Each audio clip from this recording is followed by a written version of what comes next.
Right, we are live. Hey guys, how's it going? Welcome back to the Kiwi Lads channel. We are back for the final match of the Guinness Six Nations. This one between France and England. And the situation is as follows.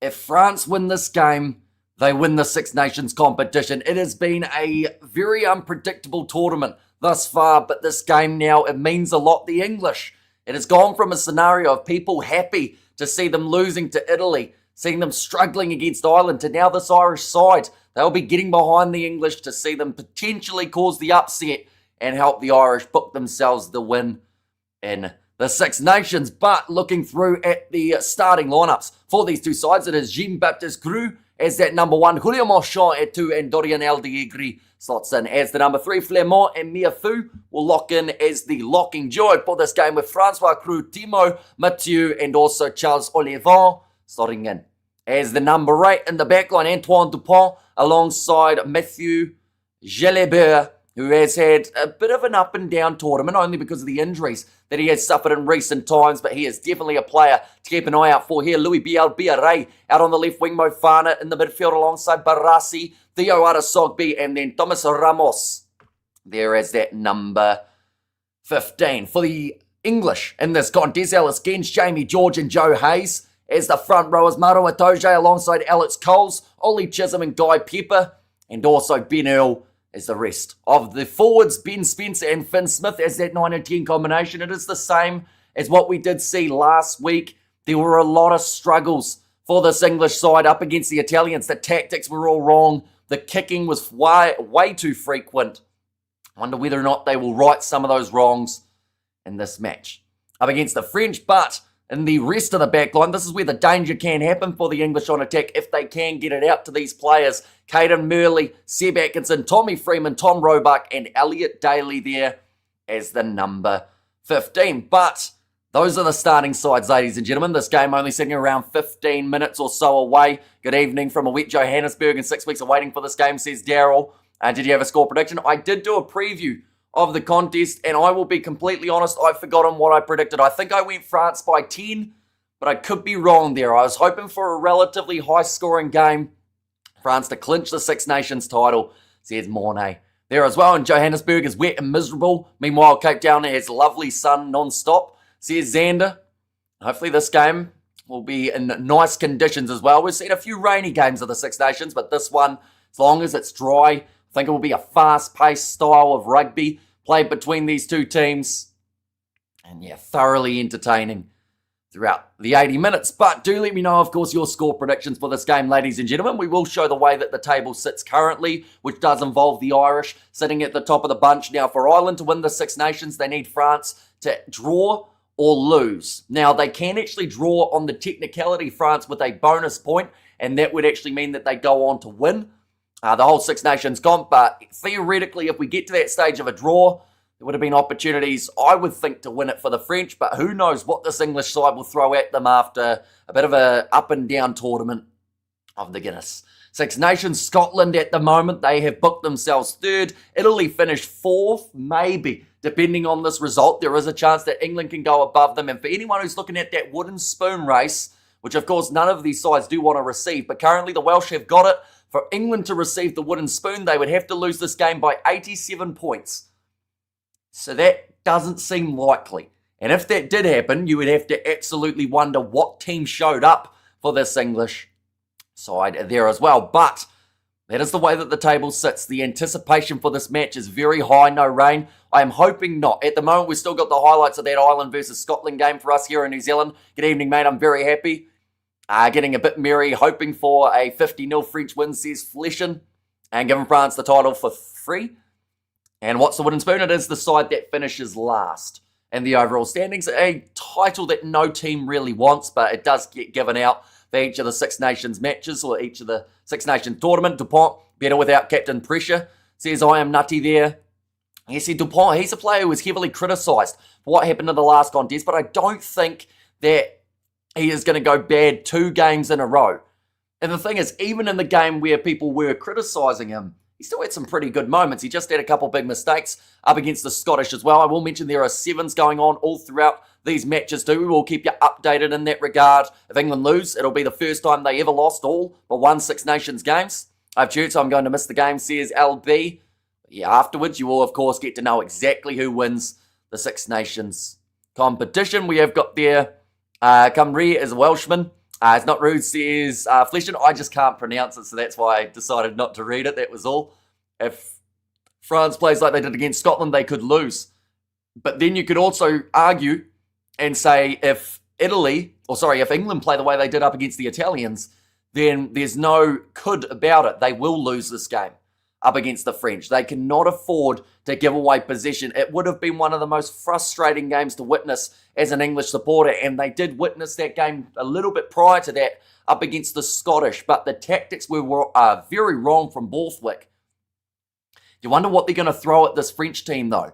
Could be very unpredictable, but looking through at this English Six Nations campaign thus far, they had their game up against the Italians just recently. That was the first ever loss up against the Italians for England. There was a match up against the Irish, 42 points to 21. That was a frustrating game at Twickenham as well. They lost to Scotland 31 points to 20, and then they won their opening contest of the Six Nations, and it was a good thing about it, or a good thing for it, I should say, because or else they would have been sitting 0-4 heading into this final game. But for this French side, they were starting with a hiss and a roar. They have only lost one game in the Six Nations campaign. That was the most recent outing up against the Scottish. So this is actually a matchup here where it doesn't happen often at all. But England and also France coming into a contest in the Six Nations, both with a loss to their name in the game prior. Now, France were able to get the win over the Italians, 33 points to 8. We saw the win for the French over the Welsh, 54-12, and then the win over the Irish in that opening contest, 36-14, which put them in a great position here to go on and potentially claim the Six Nations. But that's the table, the way that it sits, as well as the previous results, ladies and gentlemen. How do Italy go from playing so great last week to rubbish we saw today? I think that's just summarised the Six Nations. How, every side, I believe, has had at least one solid game. And for the Italians, they sadly chose the wrong time to play their poor match. In a game up against the Welsh, which was definitely winnable, they weren't able to do so. They couldn't find their rhythm. And it hurt them big time. The crunch, the sound as English gets splits by the baguette. Says, I am nutty. That's quite the sentence. And well done to the Blackburn Sevens on winning the regular season. And well done to Levi getting to 250 tries. Says Kiwi Rob there as well. So they're confirmed through, are they, New Zealand? Can they still theoretically go down further than Australia? Like if they were, even if they came fourth and Australia finished first, I don't think they'd get enough of a boost, do they?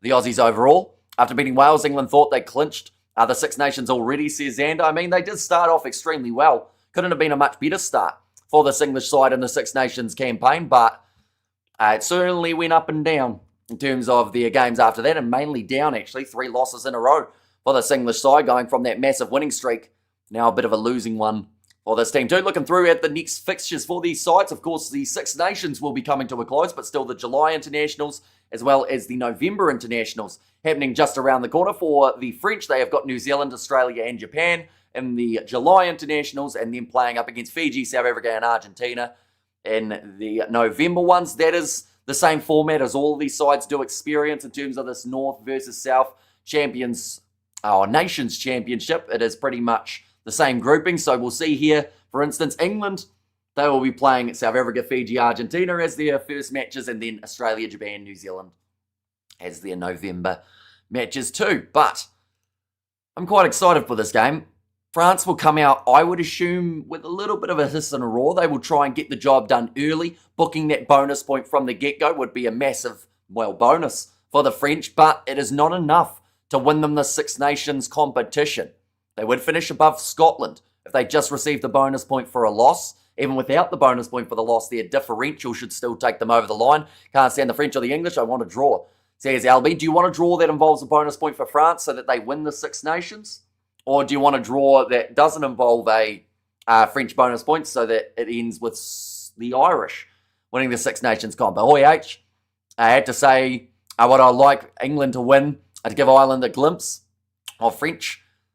And also Black Ferns can only finish as low as 4th, and same with Australia. And England is going to get the same treatment Scotland got.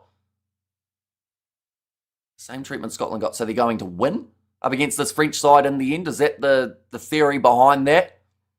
And the program says I am nutty. So it has just come in on New Zealand TV. We're doing a few pre-match.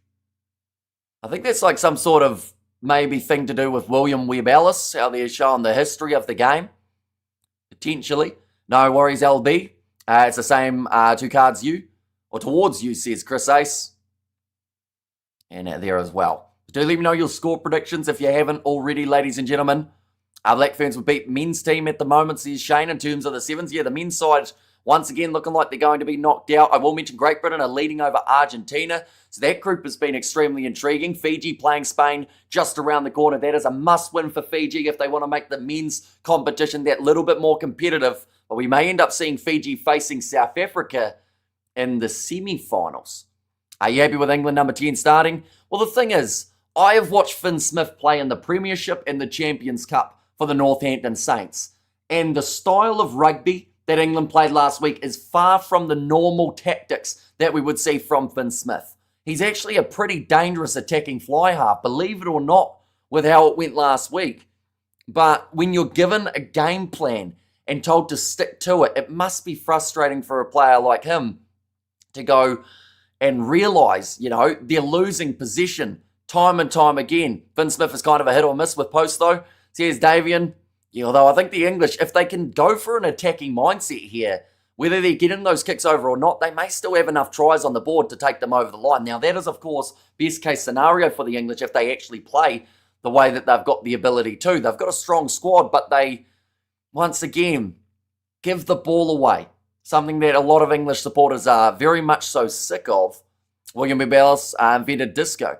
Says Joe M, by no means I'm saying Wales would beat England now, but I think would have been more competitive if we played them today. I agree. I think that the Welsh started this competition slowly and actually got better as every single game progressed. Even their game up against the Irish, you could argue, was actually in some ways better than their game up against Ireland in terms of that defence. Now, honestly, don't want the Irish to win either. The Scots let me down a bit out of the two. I guess the Irish to lift the trophy, hopefully.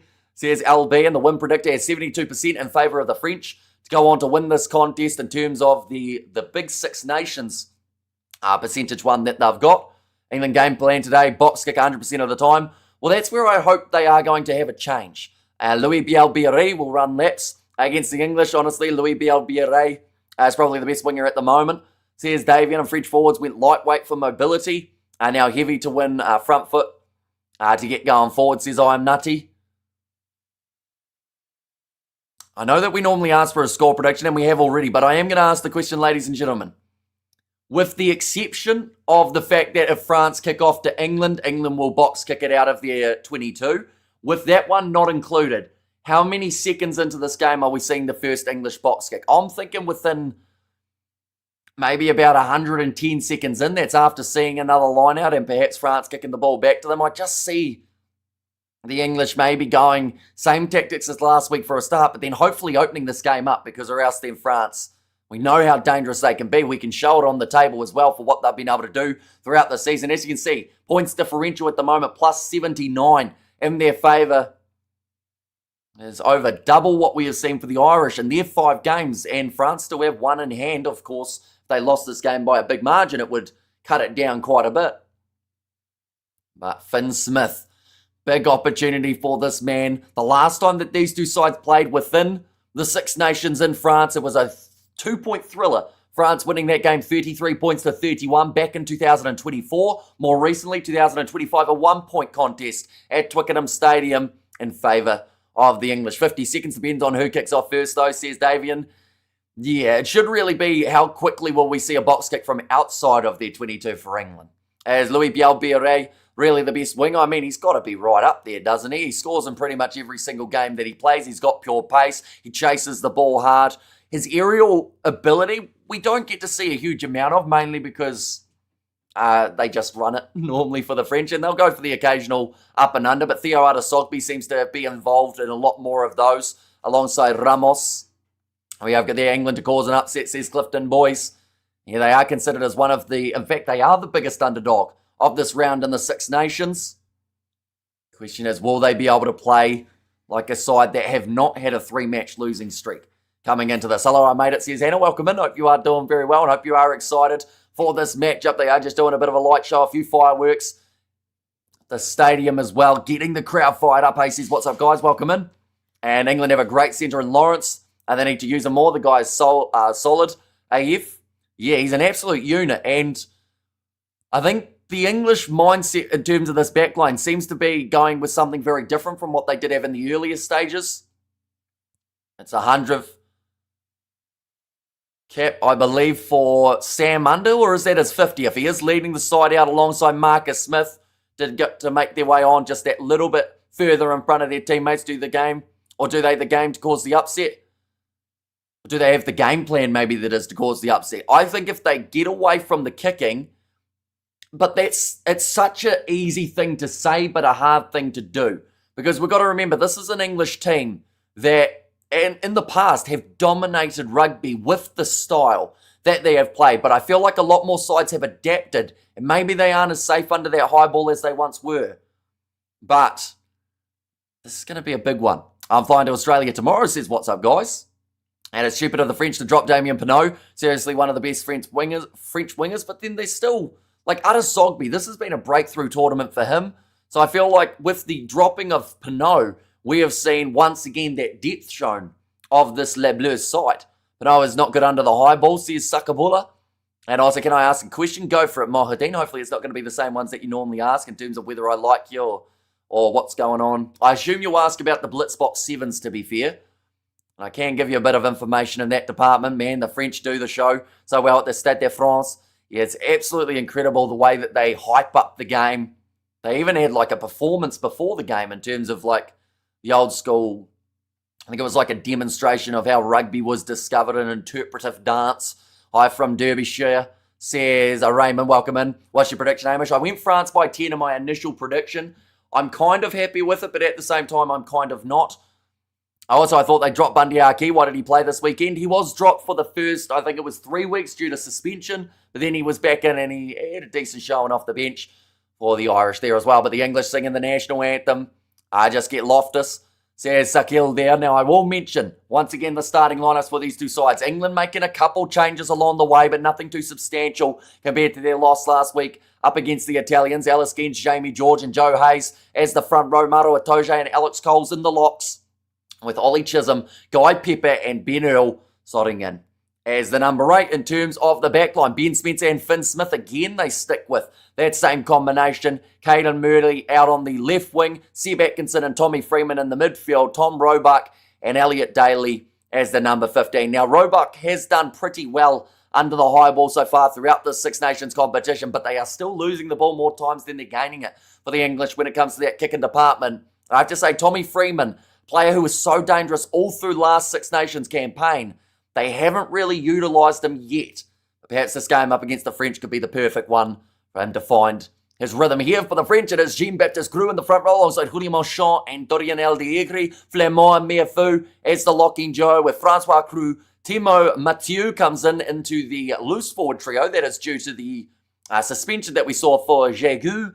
And Charles Olivon, he is back in the number 8 jersey, goes between that number 4 or pretty much wherever they need him in the loose forward trio. Antoine Dupont and Jalibert back together as that 9 and 10 combo, just like we saw last week up against Scotland. Louis Bialbiaré out on the left wing, Mo Farah and Barassi in the midfield with Ara Sogby and Ramos to close out the side. We have got there, you think Dave Rennie is the man, Hamish? It's too early to tell. He hasn't even named a squad and people are already trying to sack him. What a game this is, says Kiwi Rob. It should be an absolutely thrilling one. Once again, for anyone just tuning in now, the circumstance is this. Ireland currently sit top of the table. If they were to lose this game, the French, Ireland take out the Six Nations competition. Now, if we did see a high-scoring draw and France were to get a bonus point from it, it would end up in the circumstance and the situation of France still winning the Six Nations. So there are two sides that can win from here. It is either the Irish or the French. Two sides that meet each other. And the first one, I'm talking about the Sevens, sir, says Kiwi Rob. Well, thank you for specifying. We have good there. What about the All Blacks? Says, what's up, guys? And if I told you it was 14-12 Argentina versus GB, would you believe me? I would, because I saw the score just before, and it was 5 points to 12 in favour of GB. Now it is 19-14. Great Britain taking the lead back. When does the game start? In about a minute's time. They are just doing the last introduction of these two teams, and then we will be underway. Maybe Henry Pollock should have started. He has had some pretty decent running meters off the bench, though. So, yeah, he's the player that everyone talks about for this English side. But, he seems to put bums in seats. And people, he's probably the one guy on this English side that has talked about, even in matches where England are not playing. Thank you, says, Maxie, no worries at all. Maybe Razor should coach England. Maybe he should. He's in a scenario how he's not allowed to coach them as the main coach as of yet, but maybe an assistant role could be on the cards. But it will be the English kicking this one off from left to right to get us underway in the final game of the Six Nations. Now, the French are actually wearing a kit a little bit more similar to something you'd see from maybe Argentina or Racing 92, that kind of light blue. They're going to show us the game. Sadly, I am unable to due to match footage being copyrighted, but we are going to be doing the commentary. You can catch this game in a few free-to-air options if you look on the Six Nations website. It is kicked off, though. These two colours are actually more similar to than just the white and the dark blue that we would normally see from the French. So I'm not sure about the logic behind this away kit for the French, although unless there's some sort of special meaning behind it. Been following you all day. Thank you so much. Says Kyra in there. No worries at all. And yeah, it is greatly appreciated you still being here at this stage of the day. I think we've done about 12 hours so far on the channel. So I thought you guys would be sick of me by now. But still going for the final match for now. Ben Earl has the ball on the halfway line. Ben Spencer going away to the left-hand side. Now popping it in behind Finn Smith, goes to Daly. He decides to go for the grubber there. I guess it's better than a box kick. It's going to sit up there for England, but not quite able to take it cleanly. There was the knock on. So they'll go back now. Celebration there from Seb Atkinson. I think he now realises that he hasn't scored the try for 80 minutes. I love you, England. Irish women keeping their fingers, toes and legs crossed. There's Eliza. And we have got there on TV, you can barely differentiate. Yeah, it looks very similar. Does anyone know the reason behind the blue, light blue for the French in this one? Because once again, if it's like something like substantial and some sort of like homage to a person or a tribute, it makes more sense. But if this is just because of the worry of the kit clash, they certainly haven't fixed that. 918 kgs of the French 4-pack compared to the 915. Don't you like me, says Mahadin. We're not doing this again, Mahadin. We've told you too many times that we don't mind you. But now, going to be a scrum reset. Our revenue. Surely they could have picked a different game to do it for than a game up against the side wearing a white kit, right? No, it's an anniversary, says Cameron. It's certainly close. Maybe they should have got England to wear their alternative strip so that they didn't kind of overlap. Zoomed out picture is hard to tell the difference. Very difficult, yeah. Scrum reset now, 2 minutes into this contest. I don't like Mo, says Kiwi Rob. What a horrible sight watching from home. I imagine it's pretty tough at the stadium too, right? For the ones who are way up in the top. The good news is the French are wearing red socks. That's the biggest differential between the sides. The English, they have got the navy blue socks. So we're going to be keeping an eye on socks in this game rather than shirts. Antoine Dupont, 10 metres out from his own line. That scrum has finally taken place. Mia Fu trying to get forward that little bit forward. Or sorry, a little bit more rather than forward. Well, he was going forward, but we used that word too many times. Dupont kicking this one downfield. And this one down to the halfway line, taken by Murley.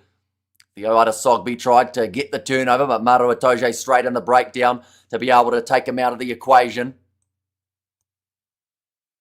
And we have there, can France win the Six Nations? And if so, how? So pretty much France just need a win here, and they would take out the Six Nations. The other option for the French would be if they were able to get a draw, but a high-scoring one with a bonus by ball stolen there by France. And what turned into a rolling ball now. Ramos on the short side, kicks it in behind, but it's kicked out on the full. Bielbiere frustrated as he does normally win the foot races 9 times out of 10. Come on, England. Everyone in Ireland is cheering for you, says Dazza. It's a weird situation, isn't it? Red sock could also be English. Says, I'm nutty. It could be, but in this case, the French are wearing the red socks. Oh, okay, let's go England, says Hannah. Not going to lie, I want one of these jerseys, says Gumby. Only watch your commentary to hear you say Ramos, says Richard. Oh, now I got a tongue roll going for Richard as well, but going off to the left-hand side, kicked him behind from Elliot Daly. And just playing a little bit of territory. It wasn't actually a mile off a 50-22, but it was just inside of French territory. Bit of a slower start to this game, I would say. And neither of these sides need to go at an absolute 1,000 miles an hour here. Come on, you England. Says Barry. Steve Borthwick, the head coach, watching on for this game. Come on, France, allures les bleus, says Gunner. And also we have got the barriers going for Ireland. Now line out throw, nicely taken again. Just slowly dropping him down. Now just saying the mathematics is simple at the moment for the French. They just need to receive 3 points. Let's go England, says Huge in there. These French jerseys looking awesome, collector's items, says Sakabula. Of course, if they do win the Six Nations, it will be the jersey that they're wearing for the trophy presentation. Let's go France, says Mike. Ref getting involved. Yeah, he almost got stuck in that ruck, didn't he? For Nika Amushikali. One's gone high. Slapped back by Adesogbi. Close to the sideline, and that one is going to find the touch for another line out.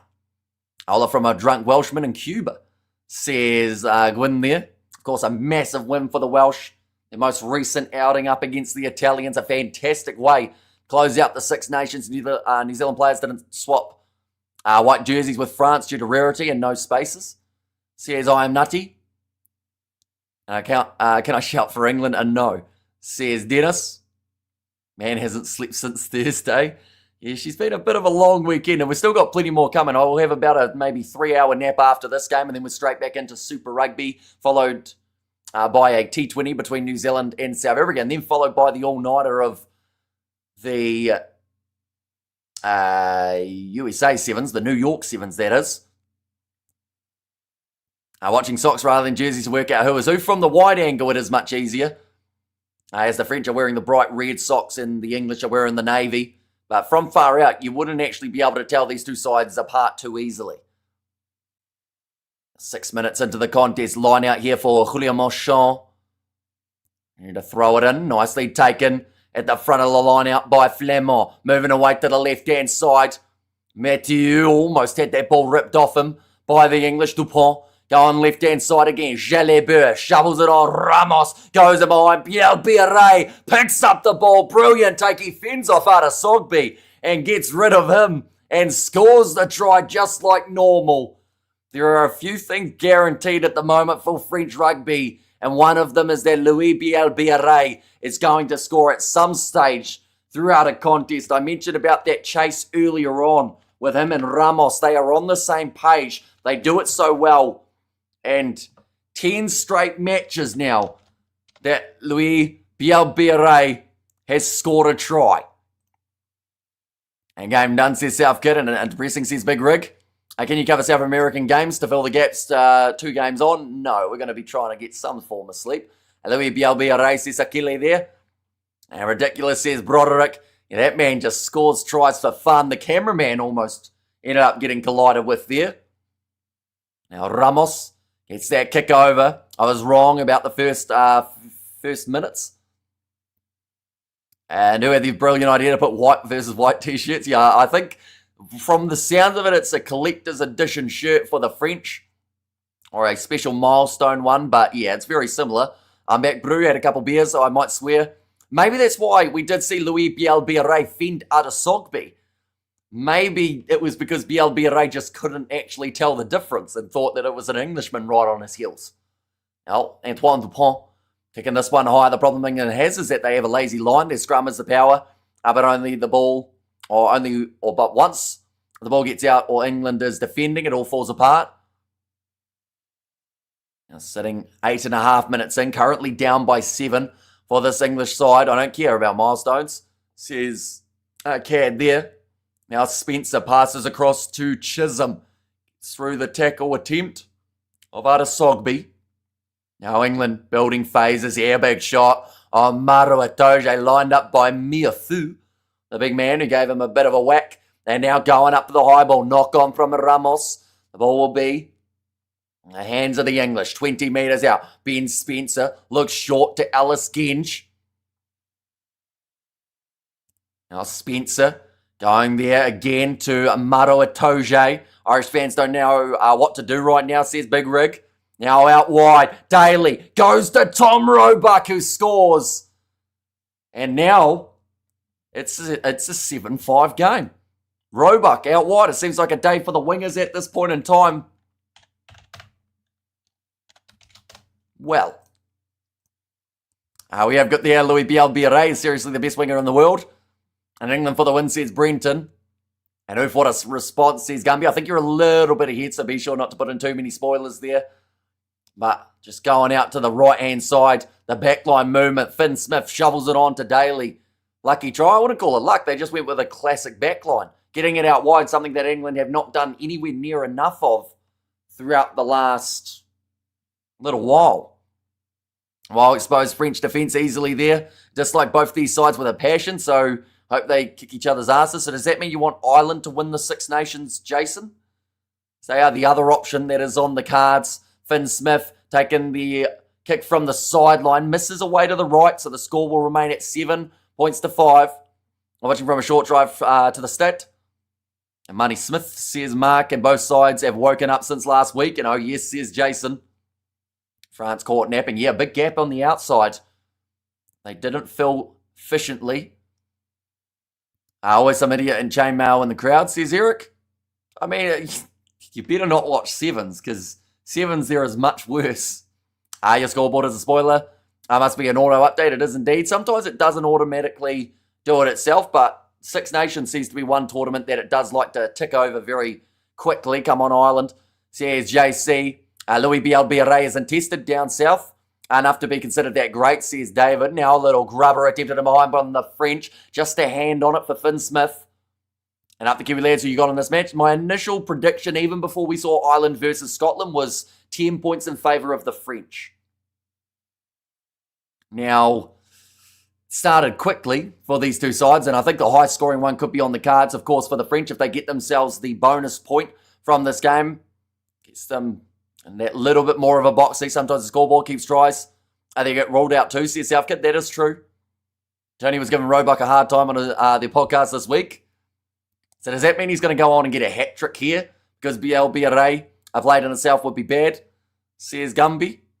It was the time in New Zealand. You are 11 hours ahead of South Africa, so it is currently 9:23 a.m. New Zealand time. I've been going since 4:30 p.m. yesterday. Yeah, that's a wee while when I put it like that. 12 minutes in, scrum feed for the French, Antoine Dupont, to put this ball in at scrum time. That does a bit of a crab shuffle, but 22 metres out from the line for the French. Going off there, Jalabert, cross kick, Louis Bielbiere. He's in again, as he always is. And the French, they are just going to go to him every day of the week here. And he gets himself the 2 tries in 12 minutes. Jalabert this time with the assist, rather than Ramos. And one kick man, and he is gone, says Southgate, watching from Namibia. Want Ireland to win the tournament, but do want England to win. What a predicament, says Herman, and Louis Bielbiere again. And Hamish doesn't believe in sleep, says Xander. And Bielbiere again, and Biere will get a hat-trick, says Michael. He may have a hat-trick before 20 minutes, but he keeps on scoring in this fashion. But he's just so quick off the mark. They seem like they haven't worked out how to defend that yet, any of these sides. In the Six Nations, France rely on Blu-ray too much. He gets ankle sprain in the World Cup. They are done, says Robert. And it's a crazy game with 3 tries under 15 minutes, says Xander. Yeah, seems like it's going to be an extremely high-scoring one. Sorry, but that's way too easy. Yeah, it really, he was hardly touched other than when he was in the in-goal area, but the kick has gone over from Ramos here again, and that is going to make the score now 14 points to 5 in favour of Les Bleus. I wish I can sleep when I'm dead, says Shane. And Louis Bielbiere is eating England. And the players on the back, or the numbers on the French jersey should be blue. Good morning, Hamish. I just woke up. How are you, says Baden? I'm doing very well. Oh, big collision there with Meafu. Just hanging on to the ankle for Tom Roebuck. Yeah, stupid decision on the French kit. You can't defend when there's obstruction. Jalabert was running behind teammates prior to the kick, says Studs Ray. Have to give it another watch, won't I? Ref keeps getting in the way. And beep beep hat-trick. And also Louis Bielbiere with the Will Jordan conversion ratio. Now we've been way too open on the wings the whole competition. Now going off to the left, Ben Earl running up the middle of the field. Seems like England have also decided that they're just, the referee almost got smashed again there for Kelly. 14 minutes in, England looking to fire straight back with a try of their own. This could be similar to what we saw last week between France and Scotland, a 90-point game. Honestly, could be on the cards here. Now going left-hand side, popping it up to Ben Earl. Louis Bielbiere is the quickest man, and he doesn't lose as gas late in the game, says Robert T. Now moving on, Tommy Freeman, tackled by Jalibert. Now across to Maro Itoje, good low tackle on him by Olivon. Now Mathieu, another tackle. He's been busy since making his way into this French lineup due to the Jagu suspension. England currently about 6 metres out from the French try line. Maro Itoje taken down round the bootlaces. Now Ben Earl made some good metres with his last carry, but Olivon was ready to make that tackle. Spencer goes across. Finn Smith, short ball there. That's a bit of a clean out there on Elliot Daly, and it's a penalty there for obstruction against the English. The ref has a death wish, says Zuckerball, and ref is on defence for France. And it's the one, says Brenton. And there as well. So the call is obstruction here. They said it is happening so quickly. It's just the tempo that these two sides are trying. Well, this is my sphincter ruined. Okay. Because of the stress, we'll say, right? This ref is bad, says Mati. And damn, Elizabeth says Gambia. I almost didn't know how to respond to that. France are booing Pollock, who is warming up, says South Kid. How's the French debutant doing, says I am nutty. I think that's Timo Mathieu, isn't it? He's been busy making a lot of tackles throughout the early stages of this match. And Biarre for the hat-trick, says Michael. No love lost between the French and the English. Awesome to watch, says Jason. Your face, Hamish, on that comment, says Cheetah Fasted. Now, ball's there for the French. Rolling maul isn't really going forward. But now it makes a couple metres. Dupont gets it out. Yes, says Elizabeth for the stress department.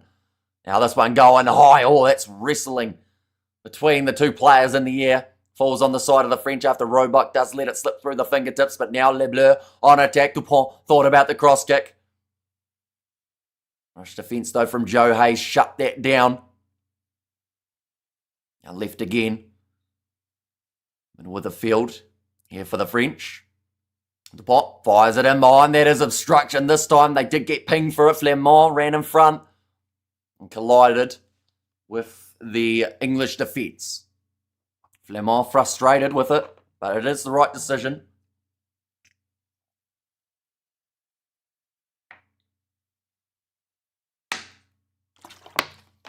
Yes, says Elizabeth.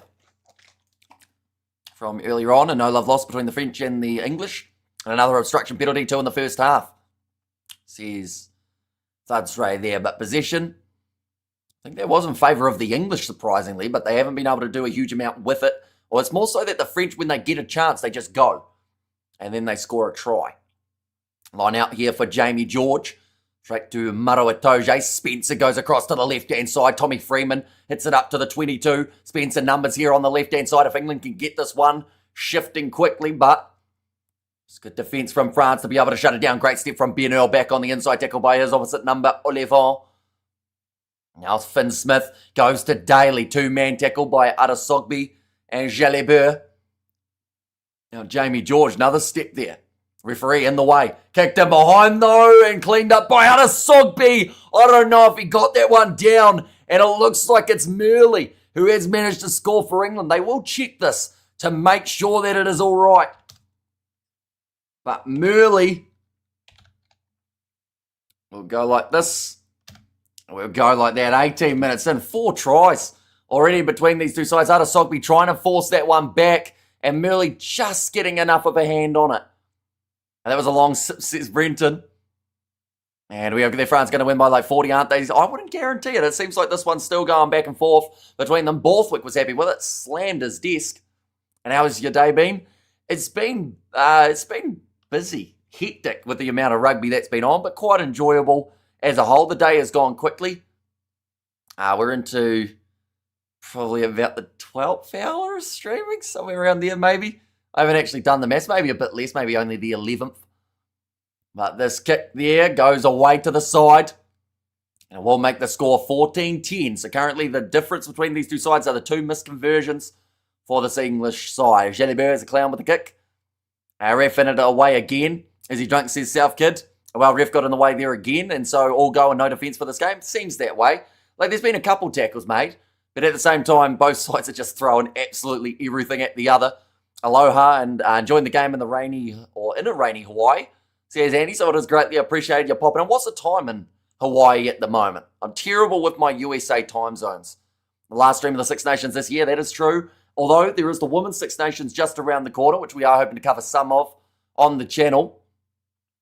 I did see someone ask whether or not we've got more streams coming up. The Blues versus Moana Pacifica is the next contest. That has taken place in 6 hours' time. And then following that, I've got the T20 between New Zealand and South Africa. And then the matches of the sevens taking place throughout the night. Speaking of the sevens, the Fijians are beating Spain badly, 38-5. So they will be through to the semi-finals, which is fantastic news. Or at least they should be, I believe. Bonjour, says Artistic Witch. And there, and 10:30 a.m. in Hawaii. Now going right-hand side, Mofana has to play halfback. Moving it on, Barassi. Ball on the outside, Ramos goes to Atasogbi. Close to the sideline, but manages to free up the ball before getting driven out. How much this year has been so fast? It has. We're already in March, which is just weird, isn't it? Now running for Gregory Aldrit. Left-hand side again, Dupont, Jalibert. Now left-hand side, or right-hand side, in fact, this time for Dupont. Offload there once more from Cross. Now, spin there from Olivon. Offload again to Miafu. They don't want this ball to go to ground here, France, by the looks of it. I think we just saw why, how quickly England were trying to get themselves that steal there. Mofana down the wing, advantage, and play for Les Bleus. I listen from Denver, Colorado. Awesome, says Jim Tunney. We've got a lot of the USA covered at the moment. 4:30 p.m. in New York from Robert there too. Of course, the New York Sevens taking place. At this point in time, little kick in behind from Jalibert, pressure on Murley. Has Jalibert got this one down? He smiles at Murley, and the try is awarded for the French. I think they'll just want to check this to make sure that Jalibert was the first man to ground it. Right, they're just checking to see whether or not it was the English winger who did get that ball down first. There's some celebrations from the French. They feel like they've got it. This is not live, says YT Straightface. We're about 30 seconds behind in terms of Sky Sport now. Okay, they don't have an on-field decision. So it's on review. Oh, that's simultaneous. Both men put it down. I think they'll argue that Murley, because he had his hands on the ball first, I think that still counts as a Murley simultaneous put down. Now, there's no denying that Jalibert ends up with it afterwards. But I think both men put it down simultaneously. So this will be taken back by England, I believe. And a 5-metre scrum for the French. Okay, it's a no try for Jalibert. Because both players were putting that ball down. Like I mentioned, it's no denying that Jalibert ended up with it after it had been put down. Get your law books out, people. Says Studs Race. So they're going back for offside, in fact. I thought France may have wanted to take that 5-metre scrum there. And bloody French, says Elizabeth. So rock, paper, scissors for the decision, says who stole. Can't tell the difference between the uniform. Absolute geniuses. No try, please, says Elizabeth. And there as well. Right, shot is called here by the French. At the end of the day, they don't necessarily need the bonus point from this game. They just need a victory to be able to take out the Six Nations comp. They both scored the try. Says short videos. Yeah, although one of them was a lot more confident than the other. Jalibert thought that he had almost done enough to be able to steal that one.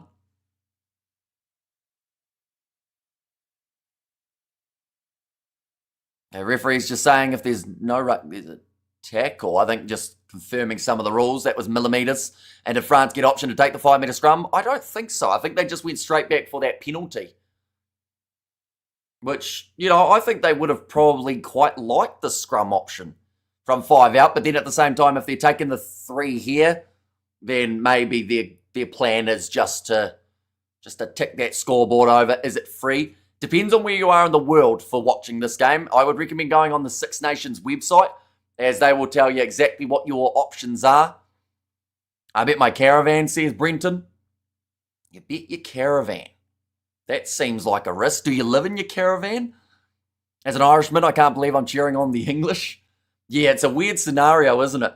To go from, giving them a fair amount of stick for beating them by 21 points only a couple weeks to go to now saying, England, we need you to do well.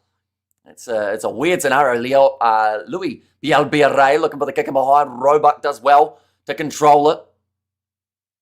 France with a bit of a counter ruck there, but they have gone in off their feet. And they are going to be penalised. Go harder, France, says Shane. And get money on France, says Matei. Currently leading this one by 7 points. They were the favourites heading into this match as well, I should mention. And come on, Ireland, says Val. And also we have got the Air in Ireland. The game is on RTE2 and News Now channel. In the UK, the game is on ITV, STV, UTV, STV and ITV. And money, says Brenton. And there too. Jamie George with the line out. Thrown in, nicely taken by Alex Coles. England looking to get this one marching. I put my house on England, says Xander. That was probably quite brave after the way that they played just last week. Oh, goody, AB7s versus France. I'm so excited, can't you tell, says Jasmine. The ball's still moving. And I think they've just been told that they have wheeled around a little bit there. Box supporting France for now, says Michael there. Yeah, it's a weird world, isn't it? The fact that so many teams are supporting sides that they wouldn't normally. Knock on there from the English, but it will go back for the initial penalty in favour of England. They have to be the next team to score. It looks like Earl. This is a nasty cut here. He is holding the forehead, and I believe that is to just try and stop some of the bleeding. It's almost 11 p.m. in Cape Town, so I think Ruth may be sleeping, says Cheetah. Right time has been turned off. And come on, the Bucks, says Byron. Would you allow a random person to live with you in your house? Is it like that as in like I've got a room that I've got for them to live in, or they literally show up and they're like, I want to live here, and I have to then say yes or no? I support New Zealand and every team against South Africa. To be fair, if anyone has a situation where someone comes up to their door and says, I want to live here, you probably should call the cops. I don't think that would be the best scenario. Unless they seem friendly. Pollock incoming says short videos. I love the Pumas. Now England. It's just that discussion of whether or not Ben Earl will have to leave the field here. Pollock coming in this early shows that England are pissing their pants. Not really. It's because of the cut on Ben Earl's head. So that's why they have to make the change, because he's going to the blood bin. Only South Africa can support the box. You want us to call the cops for you, says South Kid. Get Pollock on. Oh no, they've managed to patch him up nicely. And can we stay at yours, Hamish, if in an emergency? I think a lot of you guys are from way overseas. So it would be a big old plane flight to get you here. We set up room in the hallway, I guess.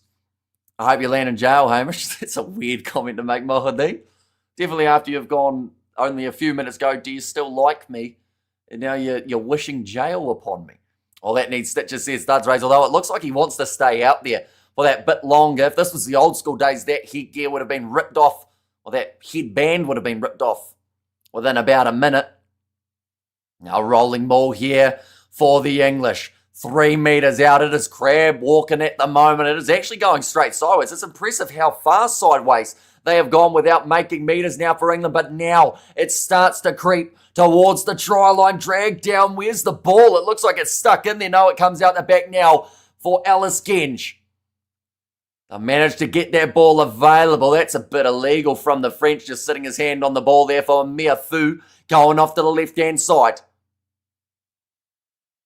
Toje. Looks like he's going to go himself around the side of the breakdown. There are players piling up all over each other and over the top. Chisholm goes through. And again, the English score. That'll be their third now of the contest. They move to 15 points. Second will go like this and like that. Chisholm in the 26. The crowd dead silent after that one. They now know that the chance of this game becoming 17-17 is relatively close. Oh, yeah, there. That's crazy. This is a big unit. How much are you? 30 years old? Not quite. No, I've got a few more years before then. And, well, Man City are currently drawing. No. How long is left in that one? Out of curiosity. And does anyone know how to watch this live in Chile? My VPN won't work. Sadly, I think it would only be a VPN that would help you out. That kick has gone over from Finsmith. That makes the score now 17-17 between these two sides. And it's strike for strike now. Both teams converting their 22 entries. Says Studs Race. Yeah, this is going to be the Six Nations finish that many were hoping for.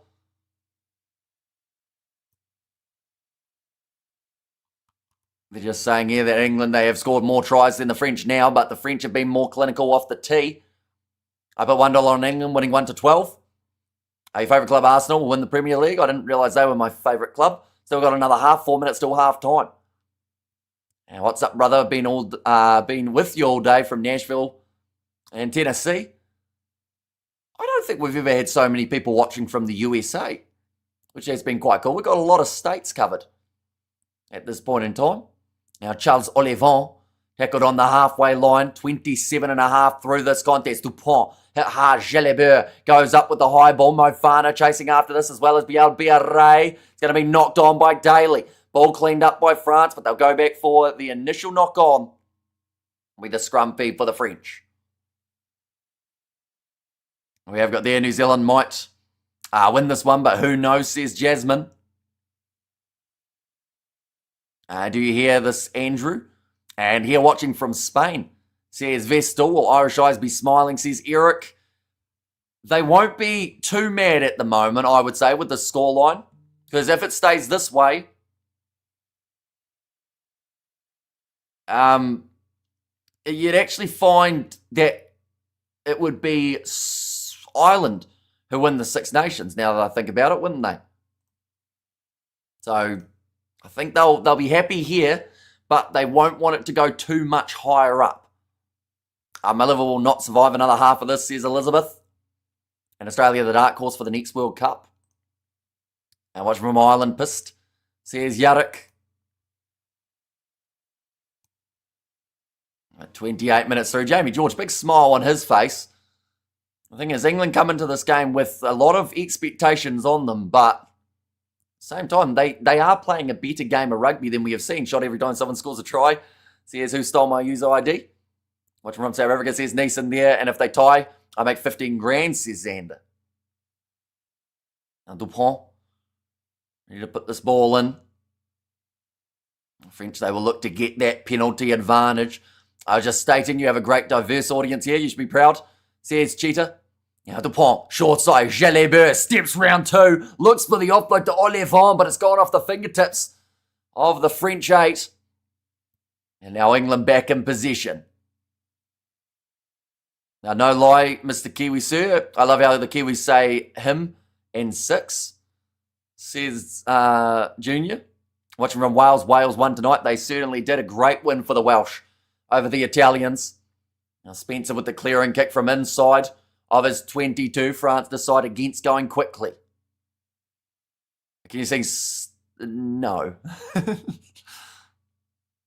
Come on, you English, says Paul. And Scotland champions, hi folks, are from Bogota, Colombia. So at the moment it's between France and Ireland.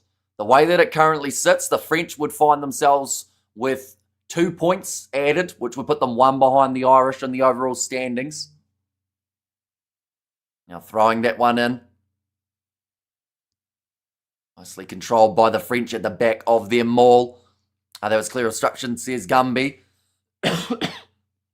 That ball now, Bielbiaré. Kicking this one up high. Taken by Roebuck. You look very tired, Hamish. We have been up since yesterday. Now Roebuck going now to Ben Earl. Still continuing, even though he did take that nasty knock to the top of his head. Do you get 1 point for a draw? 2 points in the Six Nations for the draw. And then also they would get another point, so they get 3 if they score 4 or more tries. Now that's going to be the knock on. I have a suggestion for a new competition. 10, the Six Nations team joined by the 4 Rugby Championship teams. Do you think it would work? Well, fun fact, the Nations Championship is exactly what that is, plus Japan and Fiji. But it is going to be taking place in July as well as November. It involves the Six Nations sides up against the Rugby Championship teams as well as Japan and Fiji. You play everyone on the other side of the draw. And then from there, the top 2 sides play off in a final. I will go watch the 7s of the Blitzbox soon, says Mohadin. Yeah, they are not a mile away from starting up the Blitzbox for their matchup up against the Australians. Apparently New Zealand are actually beating France in the 7s, which is surprising, seeing as they've lost every other game. Not getting the bonus point off the Italy game. They could come back to Haunt Island yet, says South. And awesome commentary, says Vestal. Thank you very much, greatly appreciated. 31 minutes through, and we are currently all square between these 2 sides. And whereas the Storm is now in the URC points, they have moved to 2nd after their bonus point victory. It's basically a World Cup outside a World Cup, says G Kiwi. And Cantabrian and Martha's Vineyard in Massachusetts, says Kiwi Bandit Rider. Yeah, again, I don't think we've had this many states of the US covered. Unless it's just that people are more open to saying where they are today, maybe. But I want to say we've covered like 20 different US states already. And following from Egypt, support England. Appreciate your coverage, says Tigger there. Let's reset. The scrums have taken a little while to get down. That's why we've got a bit of a stoppage here. That's while the scrums get themselves set. The ball now fed in by Dupont. Massive scrum from England, and they win the penalty against the scrum feed. What do you think of the UFC White House card? I haven't actually seen it yet. I know that there was like a rumoured card, but it wasn't actually the real one. But I haven't seen the fights that are taking place yet. Probably because you cover the 7s, which is in the States this time. Says Gumby. Yeah, although we haven't covered any of the 7s for New York yet. We did cover Vancouver last week, though. Fish and chips. Says Nissi there. It'd be a blessing if they went in at halftime 17-24. And they've got a decent chance to do so here, unless, of course, they want to kick this one for the post. But I believe the corner is the option. 12 metres out from the line. I think they're just listing different areas in Ireland and saying that there is half a chance here. They could lift the trophy.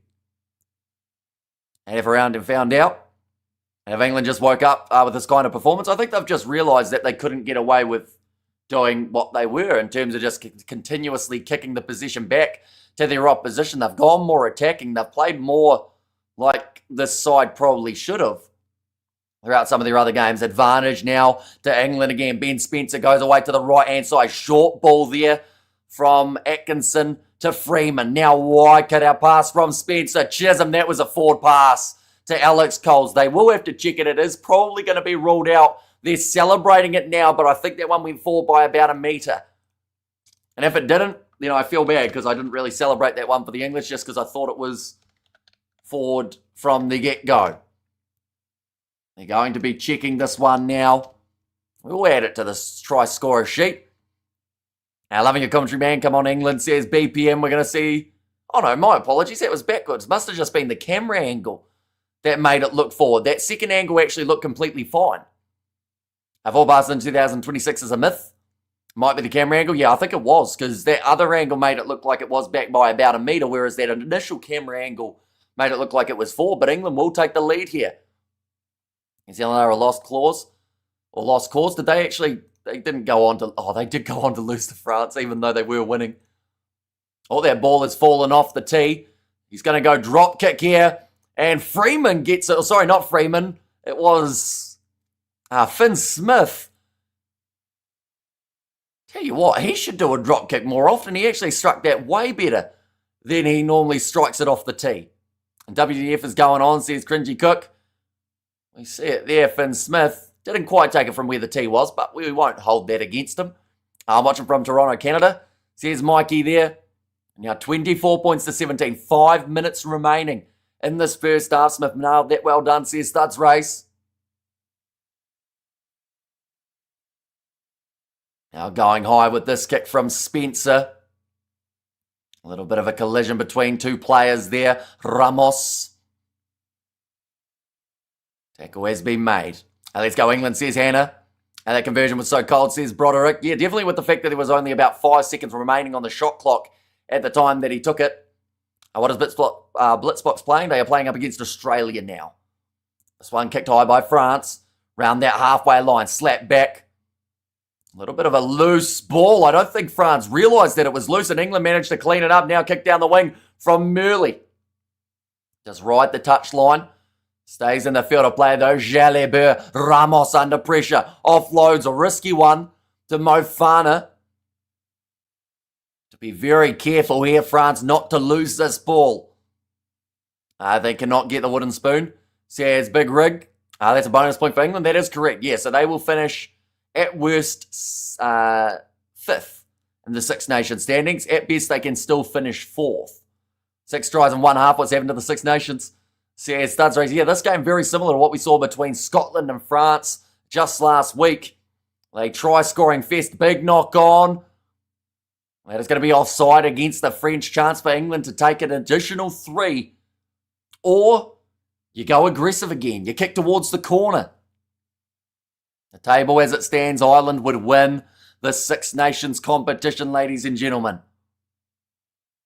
Is New Zealand Sevens men out?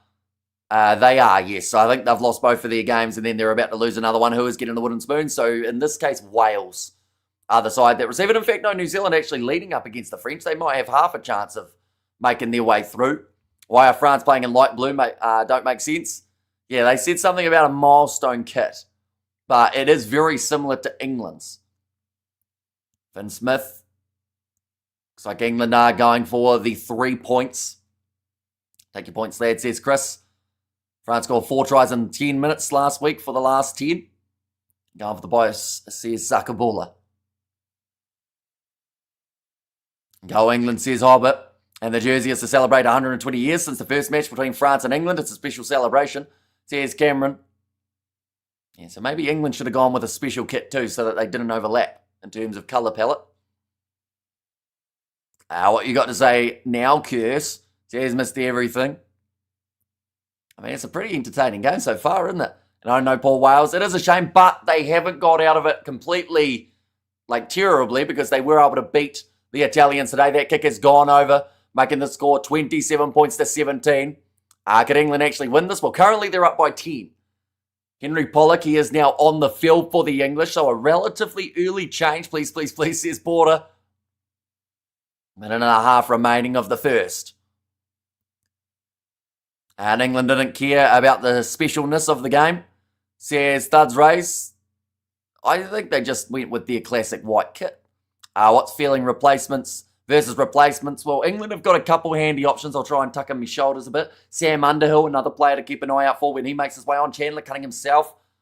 But then I think that Gilliard, definitely someone who I'm keeping an eye on from the French bench. And 2 in a row, what you got to say now? So, fun fact. 2 underdogs can win in a row. We've actually seen it in the Super Rugby comp. We've seen it in the Six Nations. But if it makes you sleep at night saying that I'm the reason that sides lose, go for it. Doesn't worry me. We have got the interesting TAB as still as France's favourites to win. The team to score before halftime usually wins. And good match surely, listening to your commentary and the commentators worshipping of Itoje is embarrassing. Anything good that happens for England? Where'd that go? It disappeared. For England, it's because of Itoje, says Powerbite. Now the French in possession. Jalibert. Short ball there to Barassi. I felt dirty, but come on, England. From an Irishman whose eyes are on the championship. And bring on big bad Mikel Gilliard, bro. He's a beast. Now Mathieu. It's going to be an offside penalty against the English, or at least the advantage for now. And blow the whistle now, please. And France won't win. They always choke on big games. Up to the 40-minute mark at the moment. Julio Mochon. Can they get a try before this halftime break? But I'm glad that Wales won today. They deserved it. They worked so hard. Yeah, they have actually got better and better throughout this tournament. That big loss, that one's ripped out of the hands of Antoine Dupont. So going back for the penalty, do France go 3 points here? Or do they go aggressive? I think you just take the points, don't you? And you accept being down by 7 going into the second half. Oh, wow. Okay, France are going corner. This is a big call here, but obviously they feel confident enough to be able to get themselves the try rather than the 3. Big decision, postal corner. That was as simple of a kick as they would have had at the post. But this French side say, you know what? We're going to go for one more. Congratulations to Wales and Ireland. Says Hobbit there. Latest score with the Blitz box at the moment. The way that game sits, they haven't quite started yet. They start in 2 minutes up against the Aussies. Now rolling ball here for the French, starting to get work towards the sideline. Not too far out from the try line, and there's a new advantage going against the English. That's maybe yellow card territory for this side. Antoine Dupont trying to keep himself in the field of play. Passes off to the right-hand side to Jean-Baptiste Grue. Now Mofana leaves it alone for Dupont. Now Mathieu gets close. It's on debut for this game, and it would be a massive moment for him if he's able to score. Dupont goes across Jalabert to Thomas Ramos. They'll go back for the initial penalty. England's defence has not been great. And England are ahead, says Charles. Would you eat a snail? Probably not. Like, nothing against snails, but I don't think I could convince myself to do it. I'm very much so a texture man. Right, TMO? Cynical action at the rolling maul. This could end up being a penalty try. And my in-laws made me try escargot my first night or year living in France. It's like a hot shot, says Gumby. Right, is this a cynical act? I think that Pollock may have gone in the side there. Or is it Genge? It might actually be Genge who's dragged that one down. Penalty try, says Robert T. Yeah, it doesn't look good, does it? Hamish, why you look like an office man? It is because I've got a shirt on. Okay. It's the number 5 here. That sounds like Alex Coles. Is he the one that they're looking at? It looks like it's Alice Genge, though, who just sacks it through the middle. Right, they're looking at this again. What are they checking for here? They're just asking whether or not there is access to the ball. And when you work, it says Mohadin, probably Monday afternoon, I would say. But this one's going to be a big decision in the momentum side of things heading into halftime.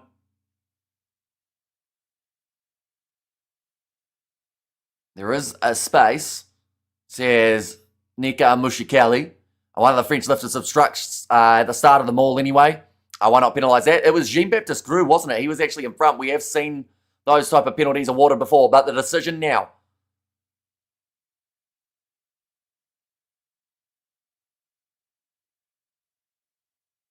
Okay, yellow card to Alice Genge, collapsing it just before the line, and the penalty try awarded to France right at the end of this first half. They are back to down by 3. And England will be down to 14 in the second half. Now, this is quite an interesting situation, ladies and gents, because France only need one more try to get themselves the bonus point. We're going to go penalty try.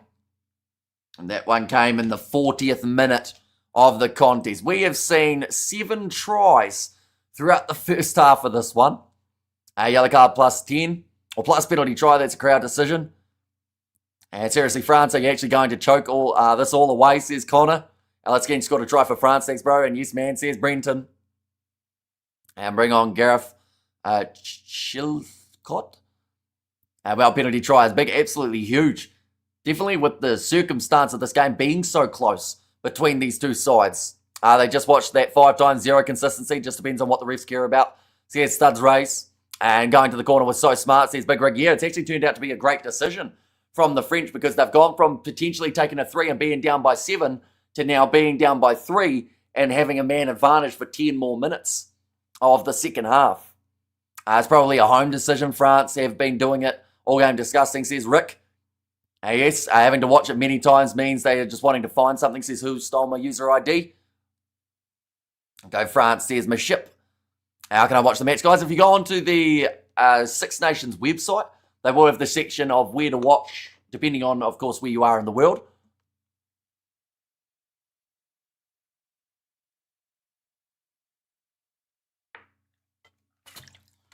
Another one blocked, says Gumby. And this is more like it. England need to come out all guns blazing in the second half. France could come back. Again, just a thug, says Stephen. What do France need at minimum to win 2 losing bonus points or just the win? So the worst scenario for France to be able to win the Six Nations would be a bonus point draw. So the way that they do that is to score 1 more try and finish on the same points as England.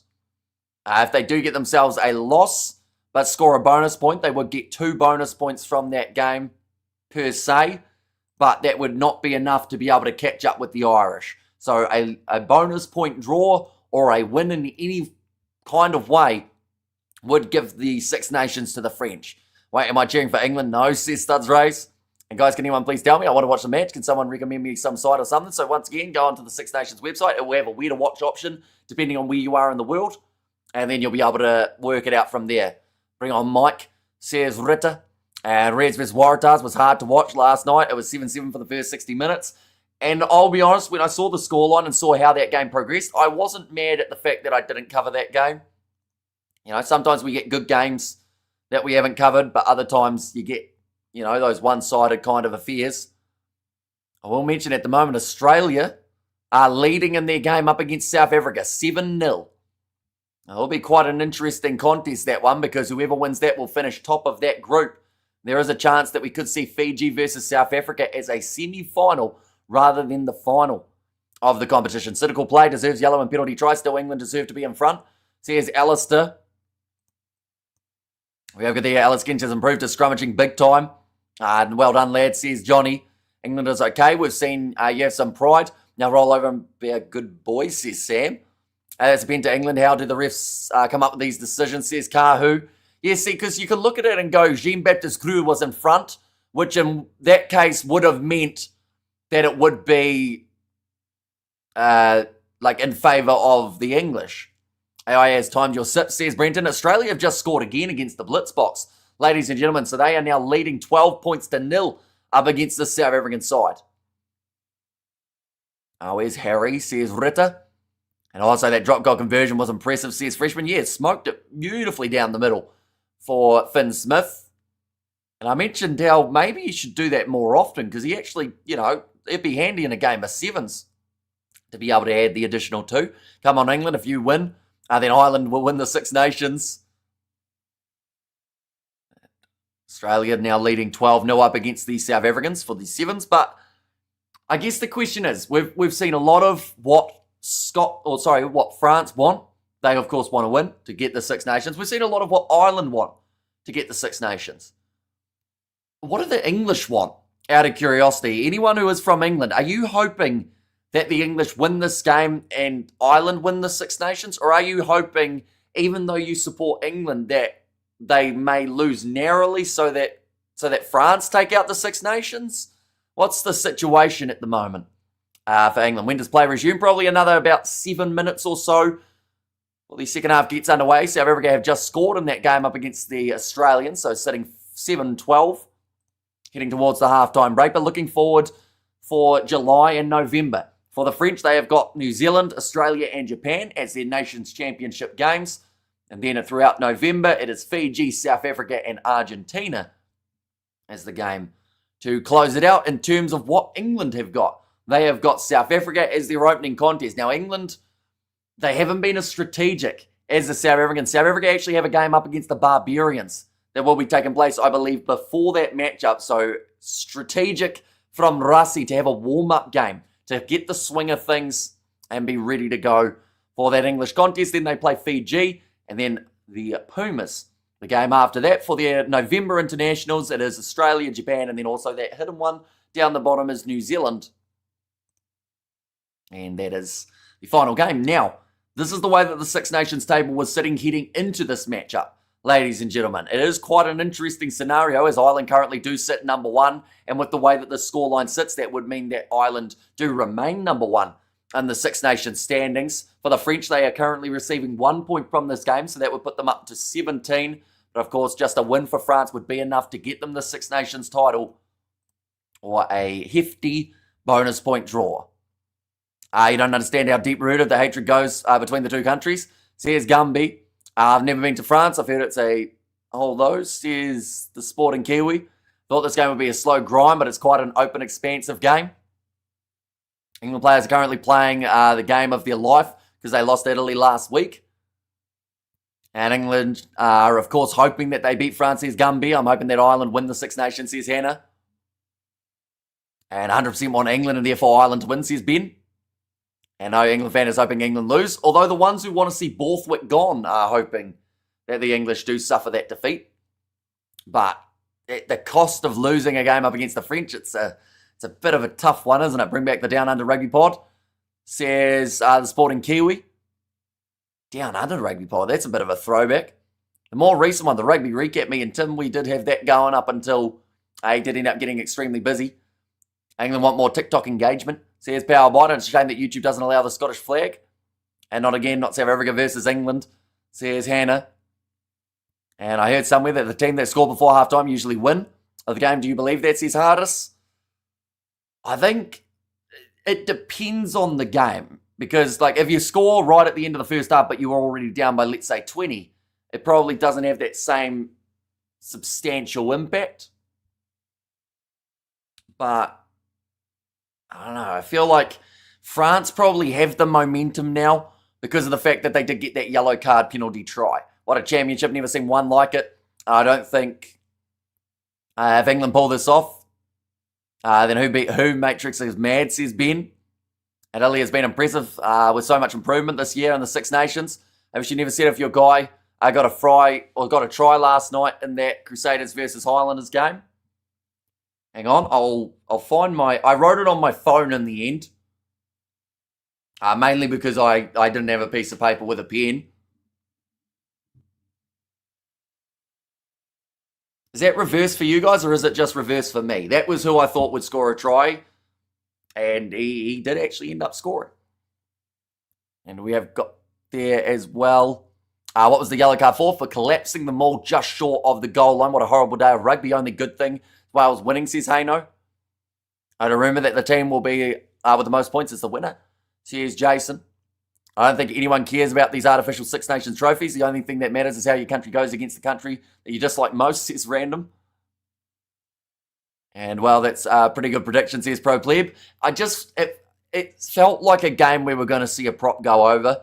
It was quite funny, though, because I was talking to my dad, and he actually thought that Ethan de Groot was going to score. So he was on the same wavelength of a prop. But, he did see Fletcher Null go over. I don't think anyone was predicting 2 tries for Johnny Lee, though. The youngster managing to get himself over the try line a couple times on debut. And come on, Brant, says Christopher. And there as well. I read that one about what the yellow was for. Never supported England in my life. The dreaded enemy for South Africans, but hope they win because my old man was Irish. If England win, this against the odds, this will officially be the greatest and craziest Six Nations in history. And what happened to the Six Nations trophy? Didn't it get set on fire? Wasn't it in like a car crash or something?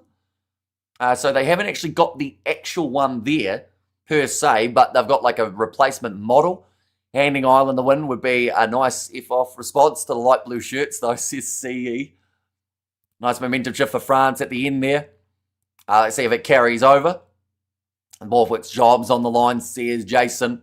Yeah, Johnny Lee was pleasantly surprising. The second half of this contest is not a mile away from starting up. I will mention also second half of the match between South Africa and Australia is about to take place for the men's 7 side of things. Currently, the Australians are leading in that game, 12 points to 7. Please do Man City versus Arsenal. A final on your channel I don't have any idea about either of the teams, to be honest. And it was a car crash, so the trophy is retired because they cannot fix it. I reckon Highlanders stuffed up when they took 2 penalty goals instead of chasing tries. New Rugby goes in 5s. And the French team's legs fall off during halftime. Please come on, Ireland. British TV has a competition, win £50,000. Where's our flipping competition, Hamish? We want prizes. Well, I don't have £50,000 to give away. I also don't know what I could give away that you guys would actually want. Definitely with so many people from all around the world, I feel like it's a currency issue in that department. And personally, I would like to lose versus Australia so we don't play Fiji in the semis. Says Haino. Yeah, that would be better, wouldn't it? Can I have your phone? I mean, if I gave you my phone, I, of course, wouldn't have one, which would be a little bit unfortunate.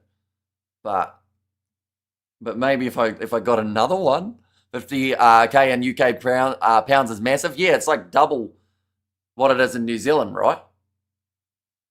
A trophy was drinking and driving, and 10-second spot on Kiwi Lads as a prize. Says Justin, give us a little treat, says Sky, like a snack or maybe a toy. We want a pavlova as a competition prize, Hamish says Power Bite. See, I haven't actually made a pavlova in my life. I should try it. Maybe we do like a pavlova live stream, how I have to try and make one. But that seems like a prize that wouldn't actually be that good for you guys because you watch me just struggle through making a pavlova. How much time until the game starts again? I think they've only got probably about 3 or 4 minutes before the second half gets underway. Give us your shirt. Can I at least, do I get to send it separately to the stream? Because I haven't got one underneath it. You could give away a signed picture of Kiwi Rob in the crowd, says Jason. And who do you want to win the Six Nations? I think both of these sides probably do deserve, or as in being France and Ireland.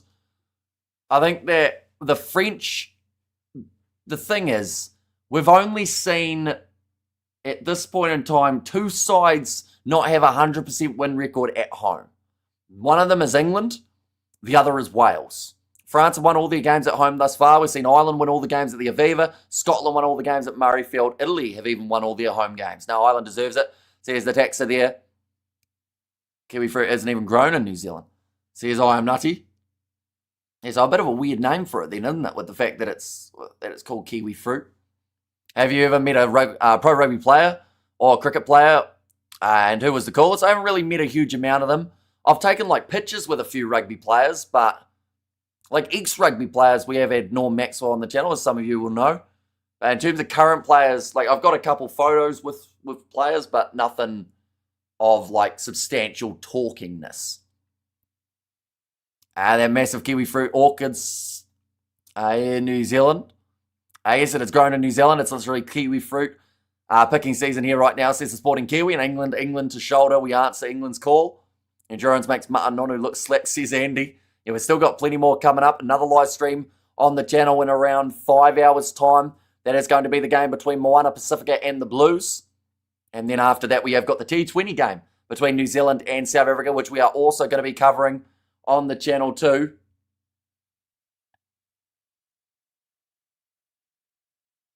And we have got, you ever chatted to Jimmy Marshall? What a lad. No, I have not. I know that he's done a lot of things with players though. And who is your favourite Irish rugby player? I do like there's so many actually decent ones for the Irish. I like Gibson Park in terms of his passing game, how quickly they get those balls out of the breakdowns. For the French, do quite like as well that loose forward trio, Josh van der Flair, Caelan Doris, those type of guys. I really like the French kit, but it is very white, says Sky Tail. The French have made their way back out onto the field. They are just awaiting for the English. The Six Nations are the most effed up I have ever seen, and I'm almost 2,000 years old, says Andy. Is there any repechage spots open for the Rugby World Cup 2027? No, they're all pretty much confirmed at this stage. Every side, unless, of course, someone gets done for, having the wrong, team and whatnot, similar to what we saw for Spain in the last World Cup. But outside of that, I think it's pretty guaranteed that all the sides are making it. Right, change here in the second half for the French. Mathieu has been taken off. And come on, England. says Sabre. I punched a punch machine at the time zone years ago when Hicker Elliott was still playing at the Chiefs. I almost punched him in the face. It was awkward. It could have been much worse, though, had you actually punched him in the face. I've met Gibson Park a bunch of times, says the taxer. And most of the rugby players I like have either retired or are currently not playing, says Hannah.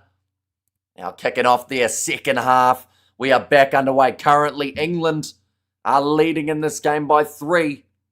If this one remains the way that it is, would mean that the French, they win the Six Nations. Oh, sorry. Ireland would win the Six Nations. One more try would turn it around for the French. Country are you from? I am from New Zealand.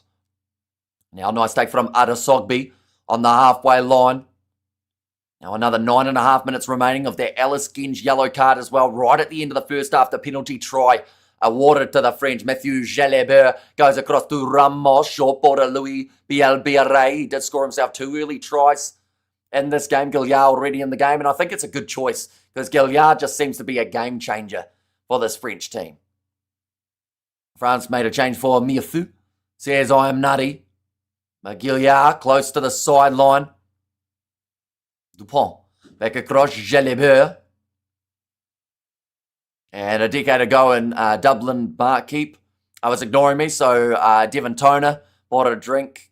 I thought he said it's easier to notice, or I'm easier to notice. Says Justin now offloading there. Ball on the inside. Adesogby goes to Charles Oliver. 5 metres short of the line. Offloads up Ramos, or in fact it's going to be Bielbiaré. One of the angles makes half those passes look forward, but I don't think it is. And Bielbiaré would score himself the try right at the start of the second half. Perfect timing for the French. We will add that one to the try scoring sheet. It's just that pass to Olivon that looked like it may have slightly gone forward. We're going to see it now. Adesogby. Nah, it's fine. It's just the angle that for some reason makes half those passes look forward. No way. Says Goji there. And I was like, no, says Sabre, and come on, France. So the way that this now sits, France would win the Six Nations with how it sits here. Oh, wait, did they score before the English were on the pitch? Says who stole my user ID? And totally agree on the 4-pass angles. It's been really deceptive. Like normally, you know, if you see one that looks forward, it normally is. Whereas in this one, it looks forward from one camera. Then they show the other, and it's actually gone back by quite a margin. That's a great kick from Thomas Ramos, adding the additional 2. Making the score now 31-27 in favour of the French. A clear forward pass in the build-up. And hardest working man on YouTube, says John. There's still plenty more coming up in the near future, of course. Speaking of things that are coming up, South Africa, they did lose to Australia in their game. So I believe the semi-finals of the men's side of the draw will now be confirmed. And I think it's actually worked out not too badly. I believe it will be Argentina versus South Africa in one semi-final. And then Fiji versus Australia in the other. So that's quite fun. And we have got there, this game is kind of bonkers. It actually is. Like, no, well, maybe some were predicting a close game between these two sides. But for one, it's high scoring. The bonus point at the moment in the favour of the French too. England have got a bonus point as well. And it seems like there's a bit of a discussion going on here with the English as well as the referee. I don't think England will be able to cope with France's replacement props. They're super athletic, and the reason they scored so many in the last bit of the Scotland match. And that's the best winger of the year. Marcus Smith is a game changer, needs to come on, says Jason. So who do you bring him on for in this case? That goes Sevens lost by the Blitz box, says SoCal Dreaming. I think Australia just got the better of them in the early stages too, to be fair. But it probably works out nicer for them. Although Argentina are a bit of an up and down team, they were able to beat the Fijians by 20 or so points in the first match. So if they did the same up against South Africa, would make for a very intriguing final. A Marcus for Daly. I think either way, everyone wants to see it be South Africa versus Fiji, either in the final or in the bronze final. Because that's the equivalent of who's going to win that will then get the top rank. You need to inform watchers how to donate to your channel, says Jason. I don't like asking for donations, though. It's really not a great business model. But, yeah, there's a little dollar sign. But, like, we always say that seeing as this is like a free option, rather than having to pay for a subscription. Like, it feels weird that people would like be willing to give money, if that makes sense. But then at the same time, a lot of you guys are extremely generous and have given many donations in the past on the channel. We have got there the time I take interest in rugby and England F us, says Sabre. And also, come on, France, says Christopher, but the front row's collapsing there. Is it just me, or does Nick Mullins, ITV commentator, relish in teams playing well against England? Says Roger. You think he's got a little bit of the getting rid of Borthwick side of things, maybe? Now, rolling ball here, France. They are really turning around in that one. But William Shaw, flat ball there. Jalibert, Mofana up the middle. Looks for the offload. Great hands from Barassi. Trying to roll out of there is Elliot Daly. He's actually done very well to get out of there in time. Now Gilliard, 10 metres out from the line. Atoje on the ball and wins the penalty for the English. Massive one there. I would donate, but I can't actually afford it. Says Anna. That is no worries whatsoever. We have got there. Come on, France, and come on, England. Says some. And England can win, South Africa will win. Or can win, South Africa will win. Says Heidi. Is Borthwick for the sack after this match? Depends. It's a bit of a tricky one, isn't it? I think Borthwick stays even if England loses, but keeps it close and shows heart. I hate England, but I will cheer for them today, says Declan. Yeah, it's a weird couple hours, isn't it, for those who normally would support the likes of Ireland. Because this English side, they are the difference between you winning the Six Nations and you're missing out. They just show Amaru Atoje getting that steal again. Right, couple changes. Pito Movaka and Demba Bamba making their way on for the French. Too close to the Rugby World Cup to swap for England. Plus, who would you replace them with? I think the rumours are out there that Scott Robertson might be back in the fray. Even if they look at maybe an assistant coach role in the direction of Razor, it could be quite intriguing. Does the French coach have glasses in his glasses? Looks like there's no glass there, says the Sporting Kiwi. And France guilty of overplaying it all tournament. And penalty awarded to the French. Did you watch Lions in 2017? I don't actually think I did. I think that was before I got back into rugby. Rubbish referee's entitled to the ball, says Scott. And Man City is still drawing, 25 minutes to go. Pollock is just a Pollock, isn't he? I mean, he's certainly a draw card for this English side. And, I talk about it all the time, how, people either love him or hate him, but they watch when he plays, because even if you're someone who hates him, you're still watching the game so that you can talk trash about him while he's playing. So he's definitely putting more eyes on this English rugby team, whether it's for better or worse, in sickness or in health, for Henry Pollock. But now, Dupont going across to Jalibert. Nice step, offloading, but again, it's almost a knock-on from France. Now, quick hands, Biarre on the outside. Sogby has to cut back inwards as he was right next to the near touchline. Now back across, Demba Bamba. Tackle once more, Dupont. Where does he go? He goes left this time to Gilliard. 48 minutes down, new advantage for the French. Short ball, it's been dropped. They'll go back for the penalty. Dupont takes it quickly, running to the right-hand side. Wide cutout pass to Sogby. And it's another try for the French. We'll add him to the list. Go like this. Sogby has scored it now in the 48th minute. France have come to play in the second 40. Starting off with a big start. We have got there French collapsing. He's second now. And man, I hate Dupont. But he's just so good. Come on, England. Hold them. Dave Rennie is the best choice for the All Blacks, says Neil. And no, England lock in. Well, I think that's a wrap for England, says Pro Pleb. You're currently down by the 9 points. It's not terrible yet. Gilbert is the best rugby ball. What other balls are used in international rugby? I don't really know, because Gilbert's out there for this game. I think it's relatively global, isn't it? Now Ramos to add the additional 2, and again he just puts it straight down the middle. How come the scoreboard changes before you mention a try score? Because it is an online scoreboard, so it does automatically update. France on fire now, and England need to respond ASAP.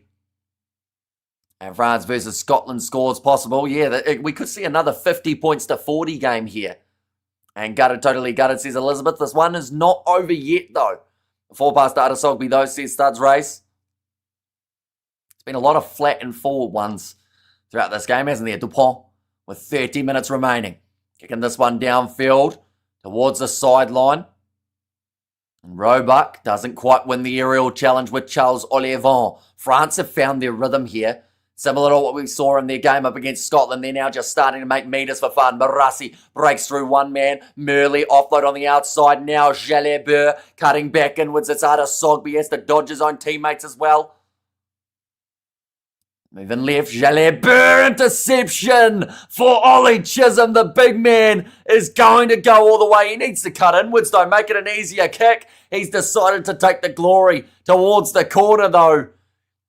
But was that a bad call from Chisholm? It's a brilliant try, but at the same time, maybe needed to think about it that little bit more. Now, if this kick goes over, then of course it doesn't matter. But if it doesn't, that's one of those moments that maybe Chisholm just had time to cut inwards a little bit. But yeah, celebrating with the crowd. Jalabert nowhere near him. He could have got those extra meters. So Finn Smithy will need to get this one over. Ollie Eftet says sock, and thank you, Alice Genge, says Sam. Yeah, of course, this has all been happening while Genge has been off the field. They are now making the change. Cowan Dickey comes on. Bevan Rod the same. Smith is 3 from 6 now, says South Kid. Yeah, on your big boy. And just running too fast to change direction, says Stud Race. Well, I think obviously someone's pissed him off in the crowd on this near side. I would say with where the tunnel is situated, someone said something to him. Finn Smith has missed this one away to the side, so that's where really that mistake was made by Chisholm, but he was pointing at someone in the stands and as he was scoring, making direct eye contact with them. So I would say that emotion has got a little bit of the better of him there, and obviously someone's annoyed him. And Gary Match balls, the Novo as a primary ball. The Quantum Sevens as used for HSBC Rugby 7 Series. Oh, bit of a juggle with the ball there for Bevan Rod. See there, Jamie George has also made his way off, and Jack Van Porthleet. He is on the field now for Spencer. And then Cowan Dickey comes on, says Sky Tail. And why the hell not run towards the goalpost, silly England? Yeah, I think it was emotion. I think that someone was annoying him. I'm making excuses because he's annoyed, says Melda. Well, I did initially say that it was just a bit of a brain fade, didn't I? But obviously you didn't listen to that one. Going off to the left-hand side, Jalabert passes it, skip forward.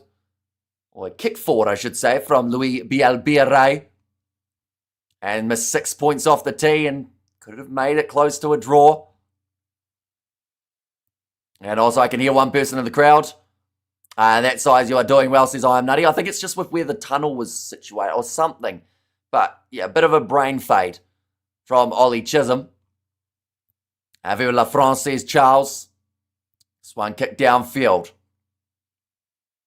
Why can't we post England flags? They turn black. I'm not actually too sure what the reasoning is for YouTube there. Finn Smith trying to find his way through the middle. Pick and go from Jack Van Porthleet.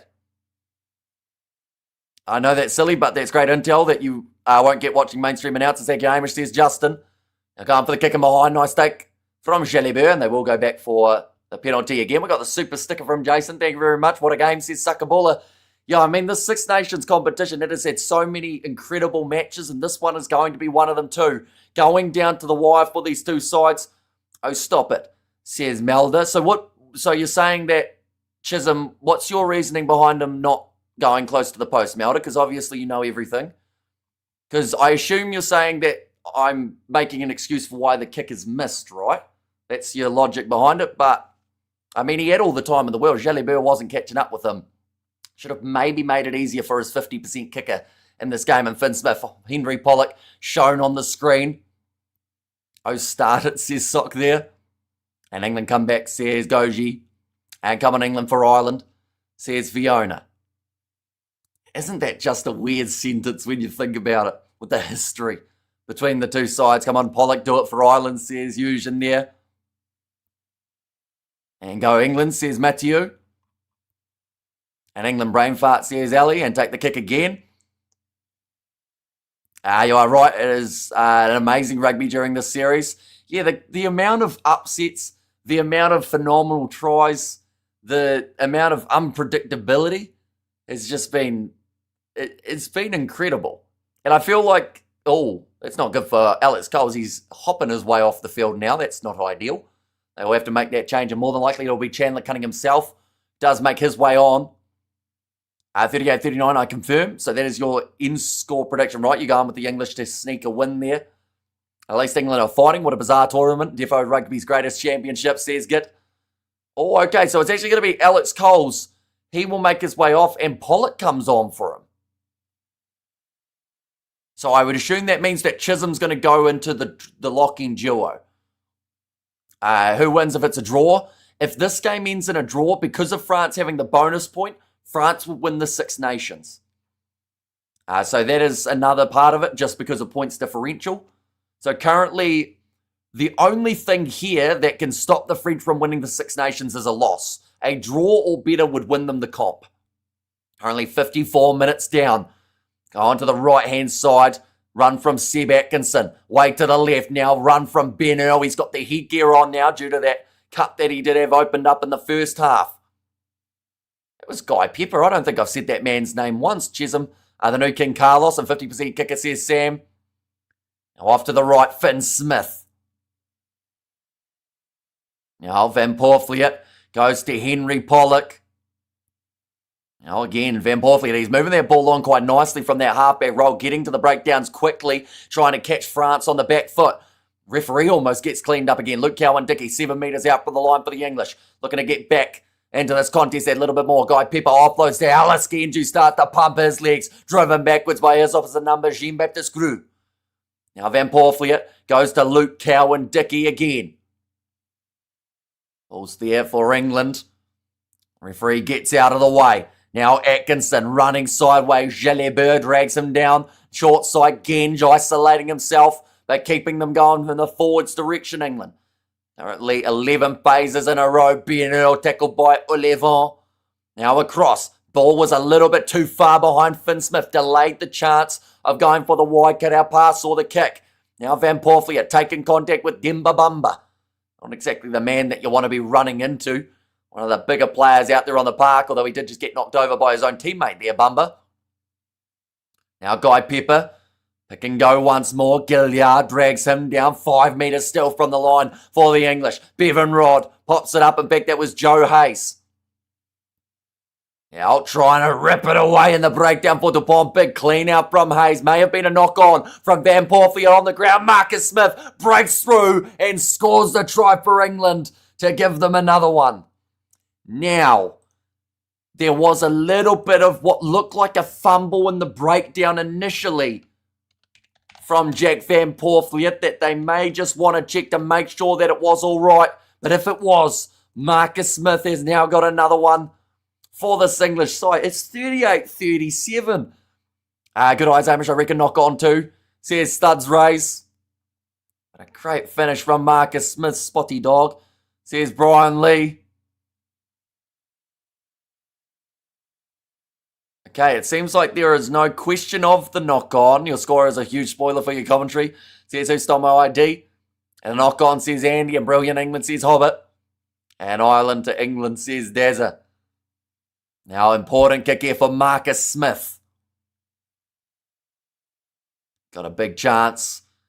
And Marcus Smith gets it over. 38 points for France, 39 now for England.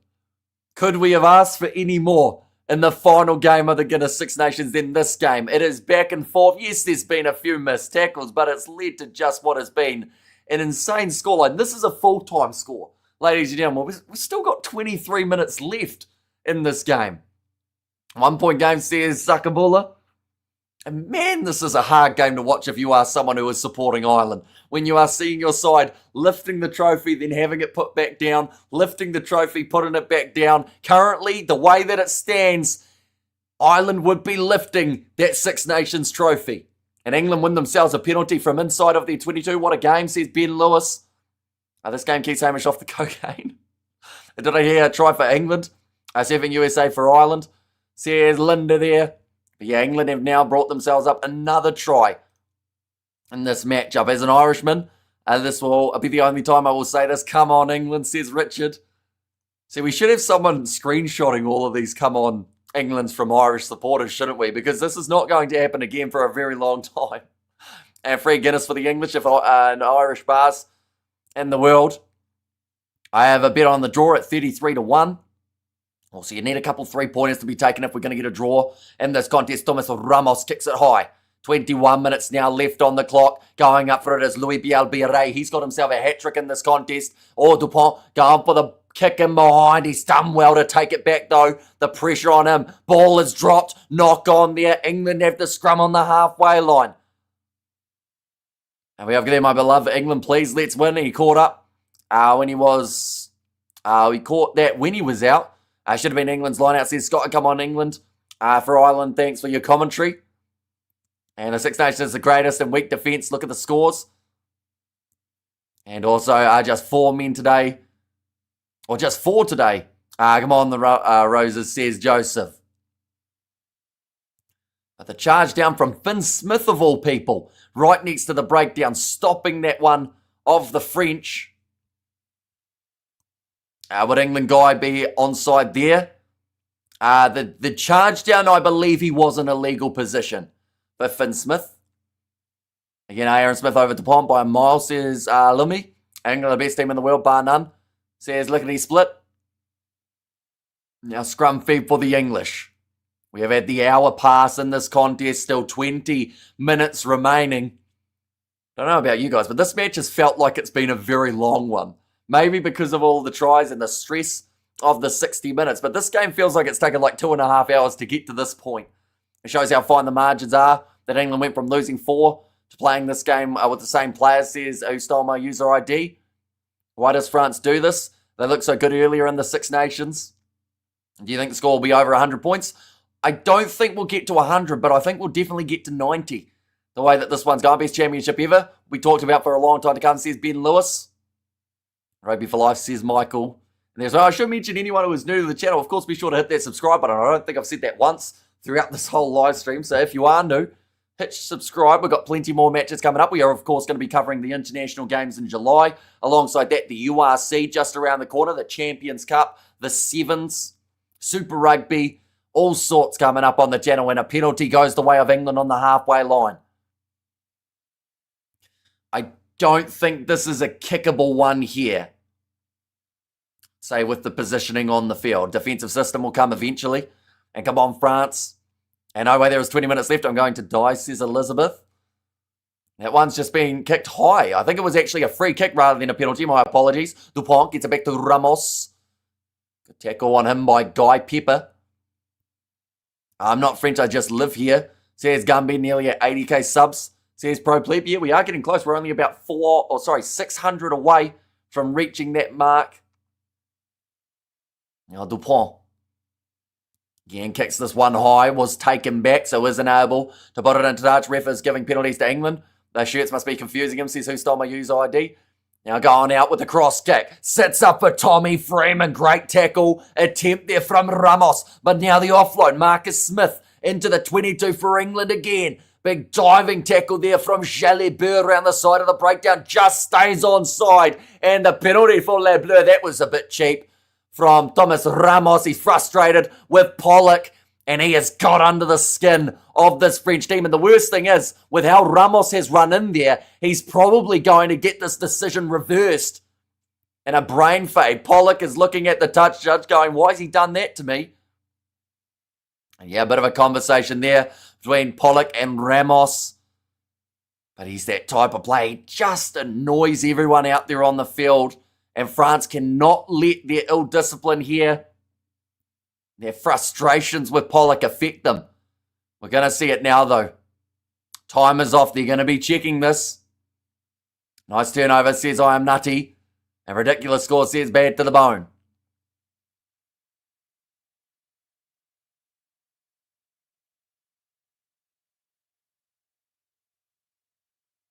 Okay, it's going to stay with the original penalty in favour of the French. A referee said the reason that he was pushed Pollock was because he took the ball away. So he pretty much said, don't take the ball away. Don't push him afterwards. It would have been very close to a reverse penalty there. How Ramos reacted. Vamos per Ramos. And Brits for Life says, yippee. Who's more annoying, Dane Coles or Pollock? I think Pollock's definitely more talkative in terms of like in the general aspect. But Dane Coles loved to get some work in the breakdowns done. Why is the pont still on? It's like we don't learn anything, says Cameron. Well, we're going to see it here. Tommy Freeman just taking that ball nicely. Can't wait for that blonde clown. Get wrecked by Peter Steph-Toy. Peter Steph-Toy's injured, so he won't be playing in in July, when the two sides go head-to-head. In fact, Peter Steph may even be struggling to get back for... I think he's going to be missing for the whole of the New Zealand tour as well, unfortunately. Can you please say happy birthday to my nephew, William? Shout out to you, William. Happy birthday. You do have a fantastic day. This one has been a fantastic game between the two sides. Dupont going left-hand side. Oh, that was straight and off the feet from Seb Atkinson in the breakdown, but there was no one there to push up against. Happy birthday, Bill. Says Sook. And no, I won't. He is back in June. Is he? See, that seems quick because initially he was going to be out for longer, wasn't he, Peter Steph? So hopefully they aren't rushing him back just for the sake of trying to get him out there and he doesn't pick up a long-term injury. Oh, they're going back now. The knock on there from France. And England will have themselves another scrum feed. I want on Peter Steph 100 times better than that guy, says Luddick. And also, happy birthday, bro, says Hobbit there too. They are just showing Maxime Luku. And we have got their 1.4 or 1.6k viewers. Everyone like and subscribe. That was lazy from Miafu. Currently, most carries in this game. 13 from Ben Earl. 11 from Alice Genge. I think he says Eto Murphy. 16 minutes now remaining. I come on in England from a proud Irishman. Says Mr. Cassman. Meters gained. Ollie Chisholm has had the most out of anyone. And it's interesting. Biel Ray has only had 46 meters carried, but he is in a scenario where he scored 3 tries. So it just shows in terms of the meters made compared to the try scoring department. He's run about 15 meters on average per try. Sheldon and his wife is a physio, which is helpful. Says Matt. See, I always get worried about shoulders, though, when it comes to those breakdowns. Because if you go in there and you put yourself in an exposed position of looking for the steal and someone clips you the wrong way, it is so easy for that shoulder to get re-injured. But if he is 100%, then chuck him out there by all means, because, of course, he is an absolutely tremendous player for the box. But I'd hate to see him pick up a longer-term injury by rushing back in. And join Monkey Business, guys, says Michelle. And also we have got there, thanks for the birthday wishes, says Will now kicked him behind by England. Oh, no, knocked on by Benel. Taken back by Ramos. Still feels like there's a late tail in the tape here. Dupont kicking it downfield. Chasing after this. Louis Biel-Biarré. When doesn't this man win a foot race? He grabs it forward. He was tackled off the ball. And he still scores it. Biel-Biarré's got 4 as I butcher his name. They're going to have to check this one, though.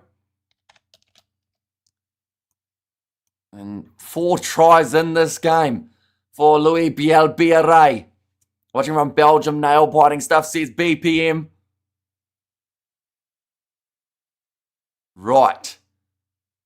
So there was a deliberate knock-on initially. We're going to see here Ramos. It was kicked him behind by Dupont. Was Biel-Biarré onside. Now, he did grub with his forward and then got tackled. But then from there, he still got back up to his feet and managed to finish it off. Intentional knock-on by France there for sure. So they're just showing the replay. I say 4 for Louis Biel-Biarré. He's a point-scoring machine.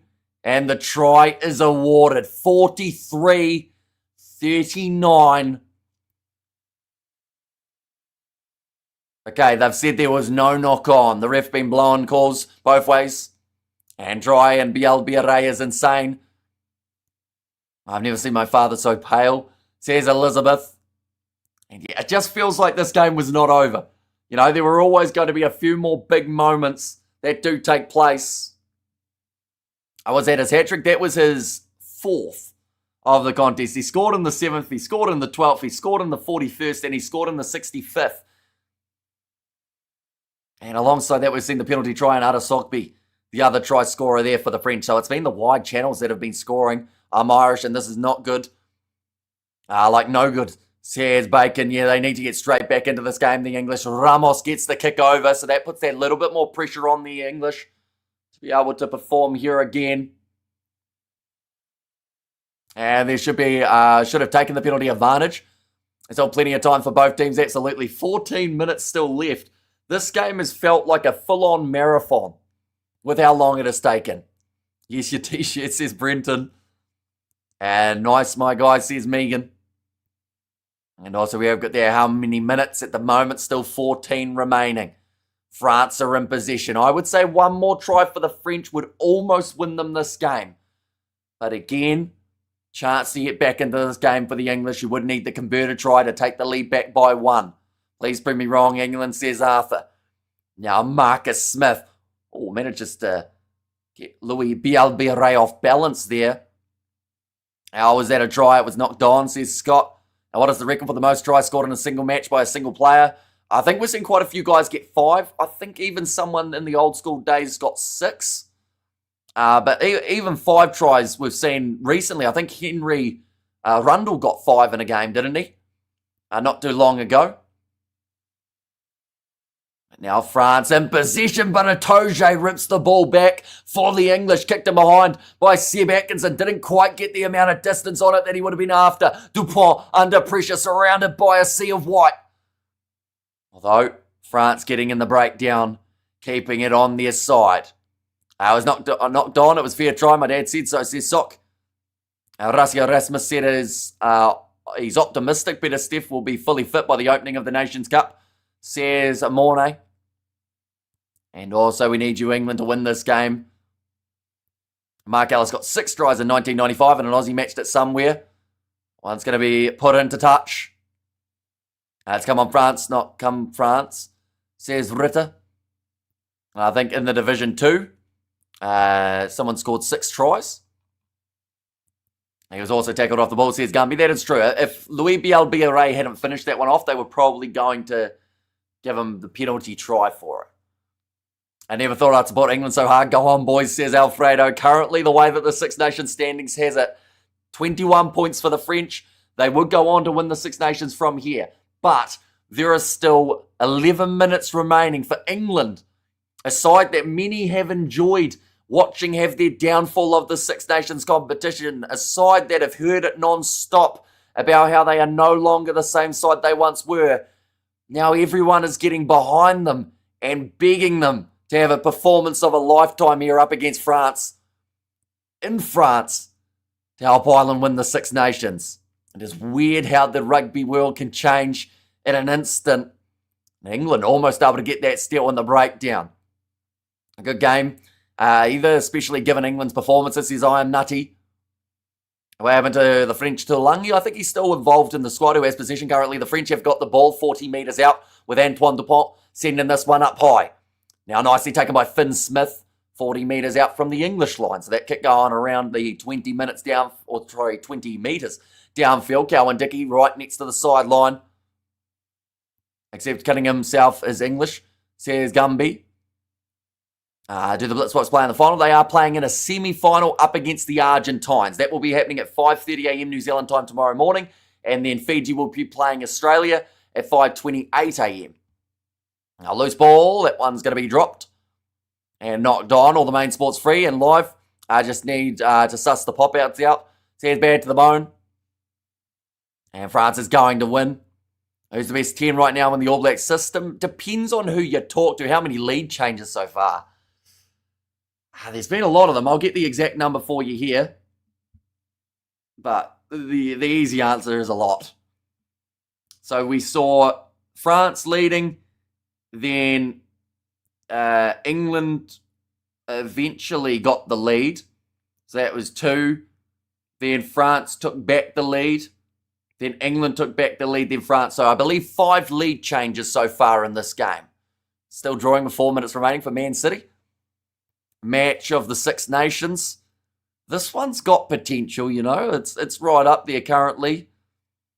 I think that, what other game? I mean, France-Scotland was eventful in that last round. I think that, see, the thing is, Scotland and England have been in a lot of the entertaining games of the Six Nations. That's going to be the penalty now awarded to the English at scrum time, and Ben Earl beyond fired up for that massive call in favour of the English. Right, so it is the second free kick, so it does become the penalty. I don't think England will be looking to take on 3-pointers here. They'll be kicking this one straight to the corner. Match of the Six Nations fair call given. The title hangs on it right to the end. And come on, England, says Chris. And there too. But they are going line out now for the English. This game has been absolutely insane at this stage. They will be tired after this match, says Pro Plebe. I think both of these sides will be absolutely exhausted with the way that this game has been played at the tempo and the speed that it has been. There's an advantage now against the French. Luke Cowan-Dickie ran that one off the back of the rolling ball, and they will go back for the penalty. Double blow of the whistle. Bring the captain over, says Nika Mushikeli. Right, next penalty is a yellow card. Field position, England are sitting about 10 metres out from the line. They will kick the ball into touch now. And yeah, about 6 metres out now for this line out.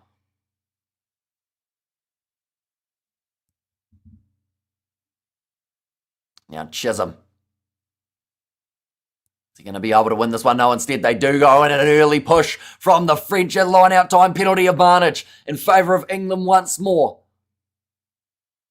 Now going away to the right. Skip pass. Midfield. Seb Atkinson. Can't quite offload away to Freeman, who was on his right shoulder. Ben Earl pick and go. Gilliard tackles the middle of the park. Now back across. Finn Smith tries the little grubber in behind. Towed on by Murley. Kicked dead by Ramos. And it will now be the yellow card for France. The referee warned them only a couple moments ago, and he is sticking to his word as the Frenchman gets set now from the field. Who is it? It is, I believe, Demba Bamba. Yes, it is. So England have got the advantage in the numbers department for the final 7 minutes of this contest. I think Itoje's trying to ask for a penalty try here.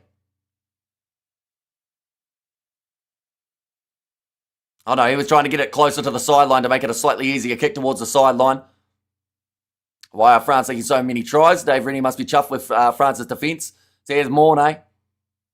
And we have got there, Jesus Cry is doing a grand job commentating. Says Robert, thank you very much, greatly appreciated. Anyone who is new, of course, be sure to hit that subscribe button. This has been an absolutely insane way to end the Guinness Six Nations competition.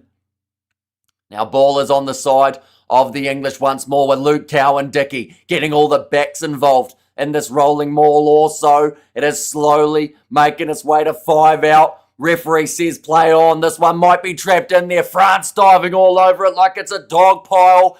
And this ball, it's still there for England. Just about, or is it? Who's found it? They haven't got it at the moment. It pops up to Maro Itoje. And through the side there for Antoine Dupont. Told to get out of there. 6 minutes remaining. Short side, Jack Van Poortvliet. Can't get through the tackle of Malvaka.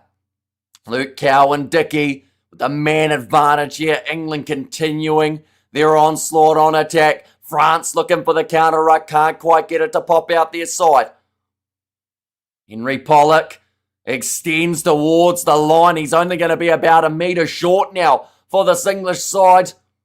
They have to be methodical and strategic about who they decide to throw at the line. Luke Cowan-Dickie, he's turned over on his back and he's held up. France doing what they need to stop the English attack. And it now becomes the goal line dropout. That was the chance for England. what I just said about being methodical and strategic. They didn't listen. They just went straight up the middle and hoped for the best. Got turned over backwards and then held up over the line by the Le Bleu defence. Worst outcome for England. Says studs raised there.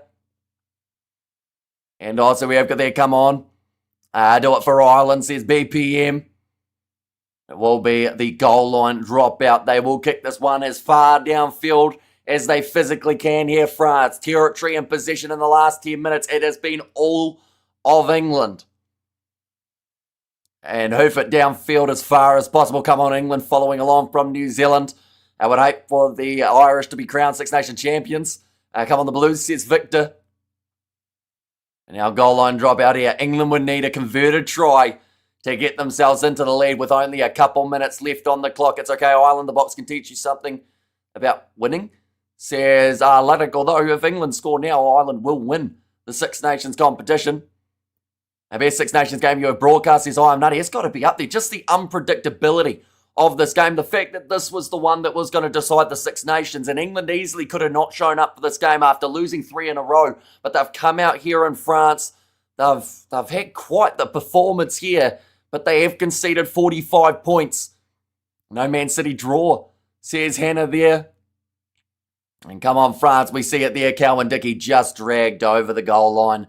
Held up there.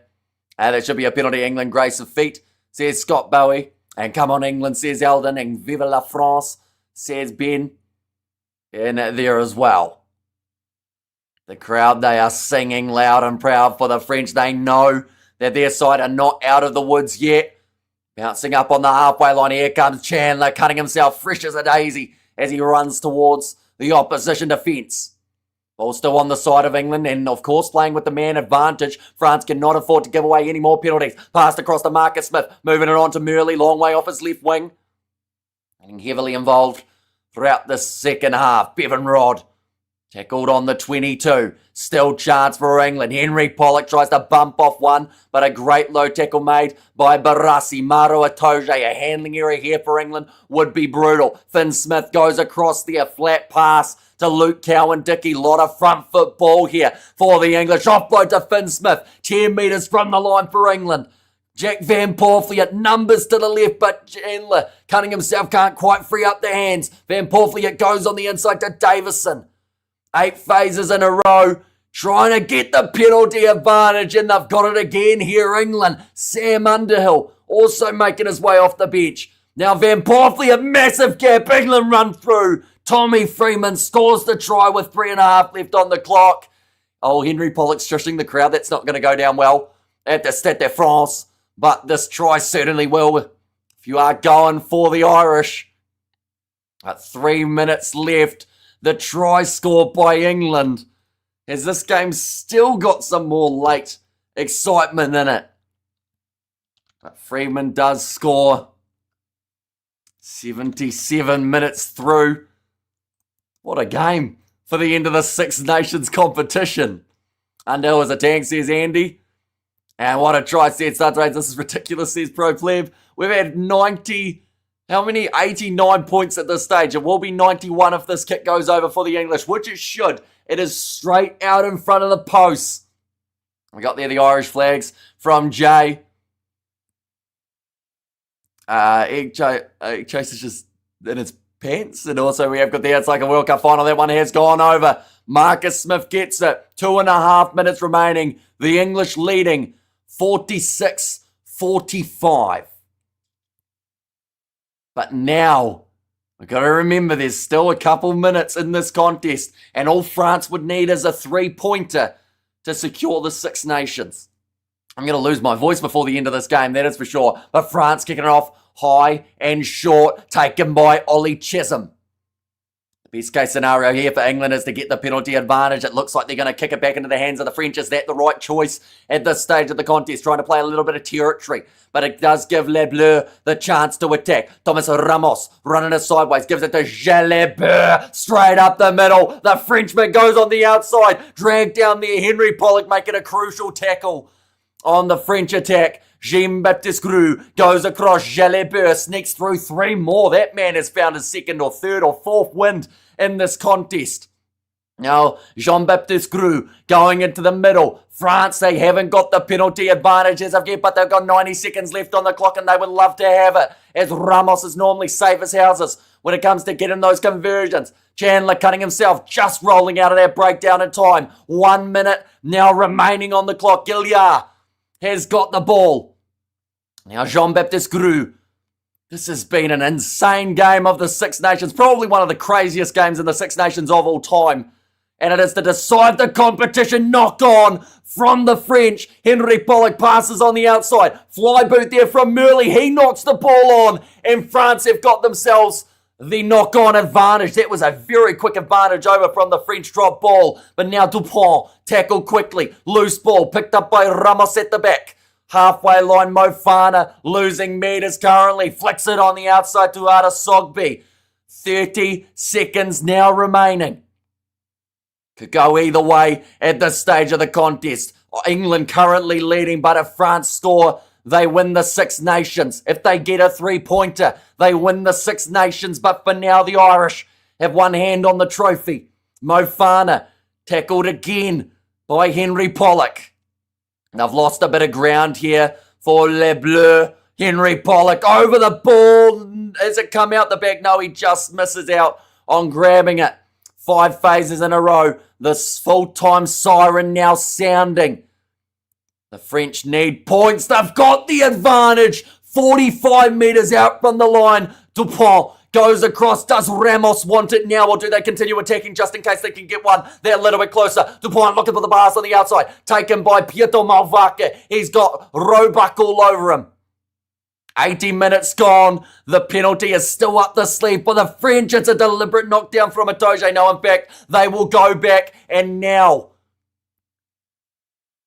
they are checking for the deliberate knockdown. They've got about 3 chances to line up this shot at the post here. Which one does Thomas Ramos want to secure the Six Nations for the French? It all comes down to the final kick, ladies and gentlemen. Deliberate knock on by 4 is the call. Where does Ramos kick it from? He is normally extremely accurate off the tee. But now the pressure, something that they would not have felt to this level before. This is going to be a crazy final moment in this game. And what we're going to do, ladies and gentlemen, because we know that the scoreboard normally gives it away, we're taking it off the screen. Currently, France, they find themselves on 45 points. And the English find themselves on 46. But Ramos is going to be lining up this kick. Ramos is going to get it. Right, the angle is a little bit steeper. I have also hidden the chat, ladies and gentlemen, so I cannot currently see what is being said. Henry Pollock, hands on his head, waiting to find out. Oh, bit of push and shove there. What's Itoje doing? He's trying to get to the referee. He's got to be very careful. He could end up with Ramos getting promoted forward here for this kick. This is a weird moment for Itoje. And I think he's still waiting to try and make sure that they're on the right mark. They've awarded the penalty. France do have the option of going for one of the 2 kicks. But it seems like currently Itoje's not accepting the penalty.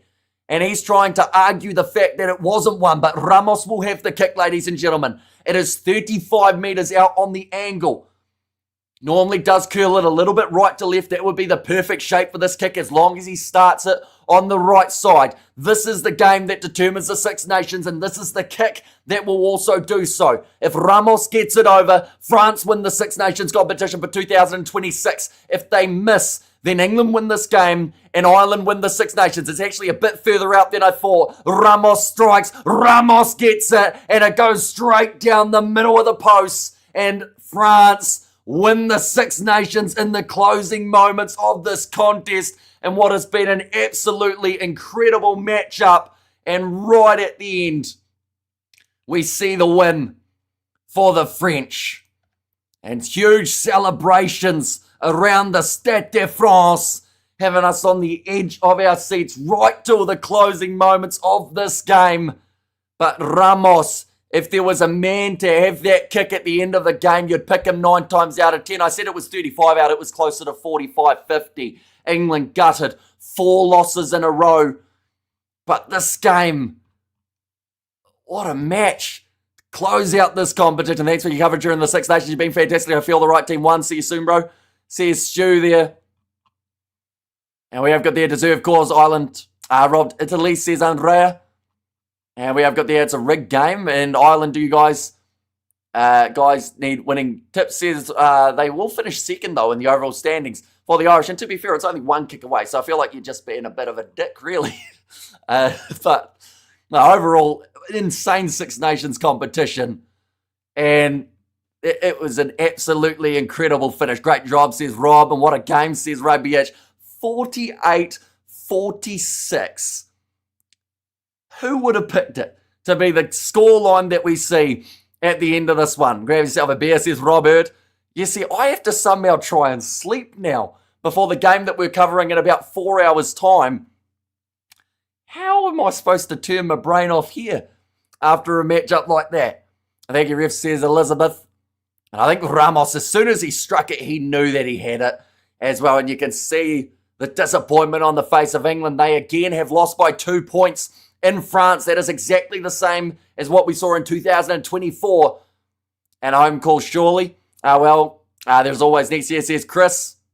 As an Irishman, where'd that go? As an Irishman, disappointed, but at least the Brits lost to the French, says Methy. And there too. And we have got there, I can only like once. And we have got there, get yourself a cold beer. And great commentary, Hamish. Thank you. A heartbreaker for England and Ireland. After the refs allow the French to waste time for the penalty. Although the penalty was after the 80 minutes. The only reason that it took so long for them to take the penalty was that Toje was not backing off. He kept on getting in the face of the ref and the French player, trying to argue the fact that he had been penalised for it.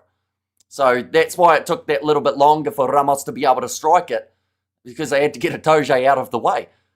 We have got an amazing game, says Alistair, and thanks for the great commentary, Hamish. And I know that someone asked me just before, what has been the best game of the Six Nations? This has to be it, doesn't it? Like, there's no way that we can say any other game has been quite this level of suspense and the level of intensity to the finish. The amount of lead changes in this contest. I believe it was 6 in total. 2 minutes go, England scrum, have the ball and kick it away when they could have easily kept the ball in hand. Amazing. And I mentioned it at the time too. When they went for that kick, was that the right choice? The answer was clearly no. And giving the French any sort of attacking opportunity. There was a knock-on from France with about maybe 40 seconds to go. England kicked the ball away again, which did end up leaving their penalty advantage, or their knock-on advantage, and then France got that little bit more play at the end of the game too. Toje screwed up Ramos' mojo in that tantrum run, with the ref says red 7. And also we have got the exciting game and great coverage, thank you, and defence will be in question after the scoreline. Great game anyway. And sorry, England, we were united there for a wee time. Irish girl here, says Alinda. And that's for the broadcast, bro, from the USA, says Dr. Fowler. And we've still got plenty more coming up in the near future, ladies and gentlemen. In about 4.5 hours' time, we are going to be covering the match between the Blues and Moana Pacifica in terms of the Super Rugby. Alongside that, we've also got games of the Sevens later on, as well as a T20 World, or sorry, not T20 World Cup, a T20 matchup between New Zealand and also South Africa. So plenty more happening just around the corner. But nonetheless, I do thank you all very much for tuning in. If you did enjoy, of course, be sure to leave a like and subscribe. This has been the craziest Six Nations I have ever covered on the channel. Right to the final moment, there was drama throughout. Louis Bielbiere, though, one of the stars for the French, scoring himself 4 tries throughout this matchup. But nonetheless, I do thank you all very much for tuning in. If you did enjoy, be sure to leave a like and subscribe, and I will see you all for the next one.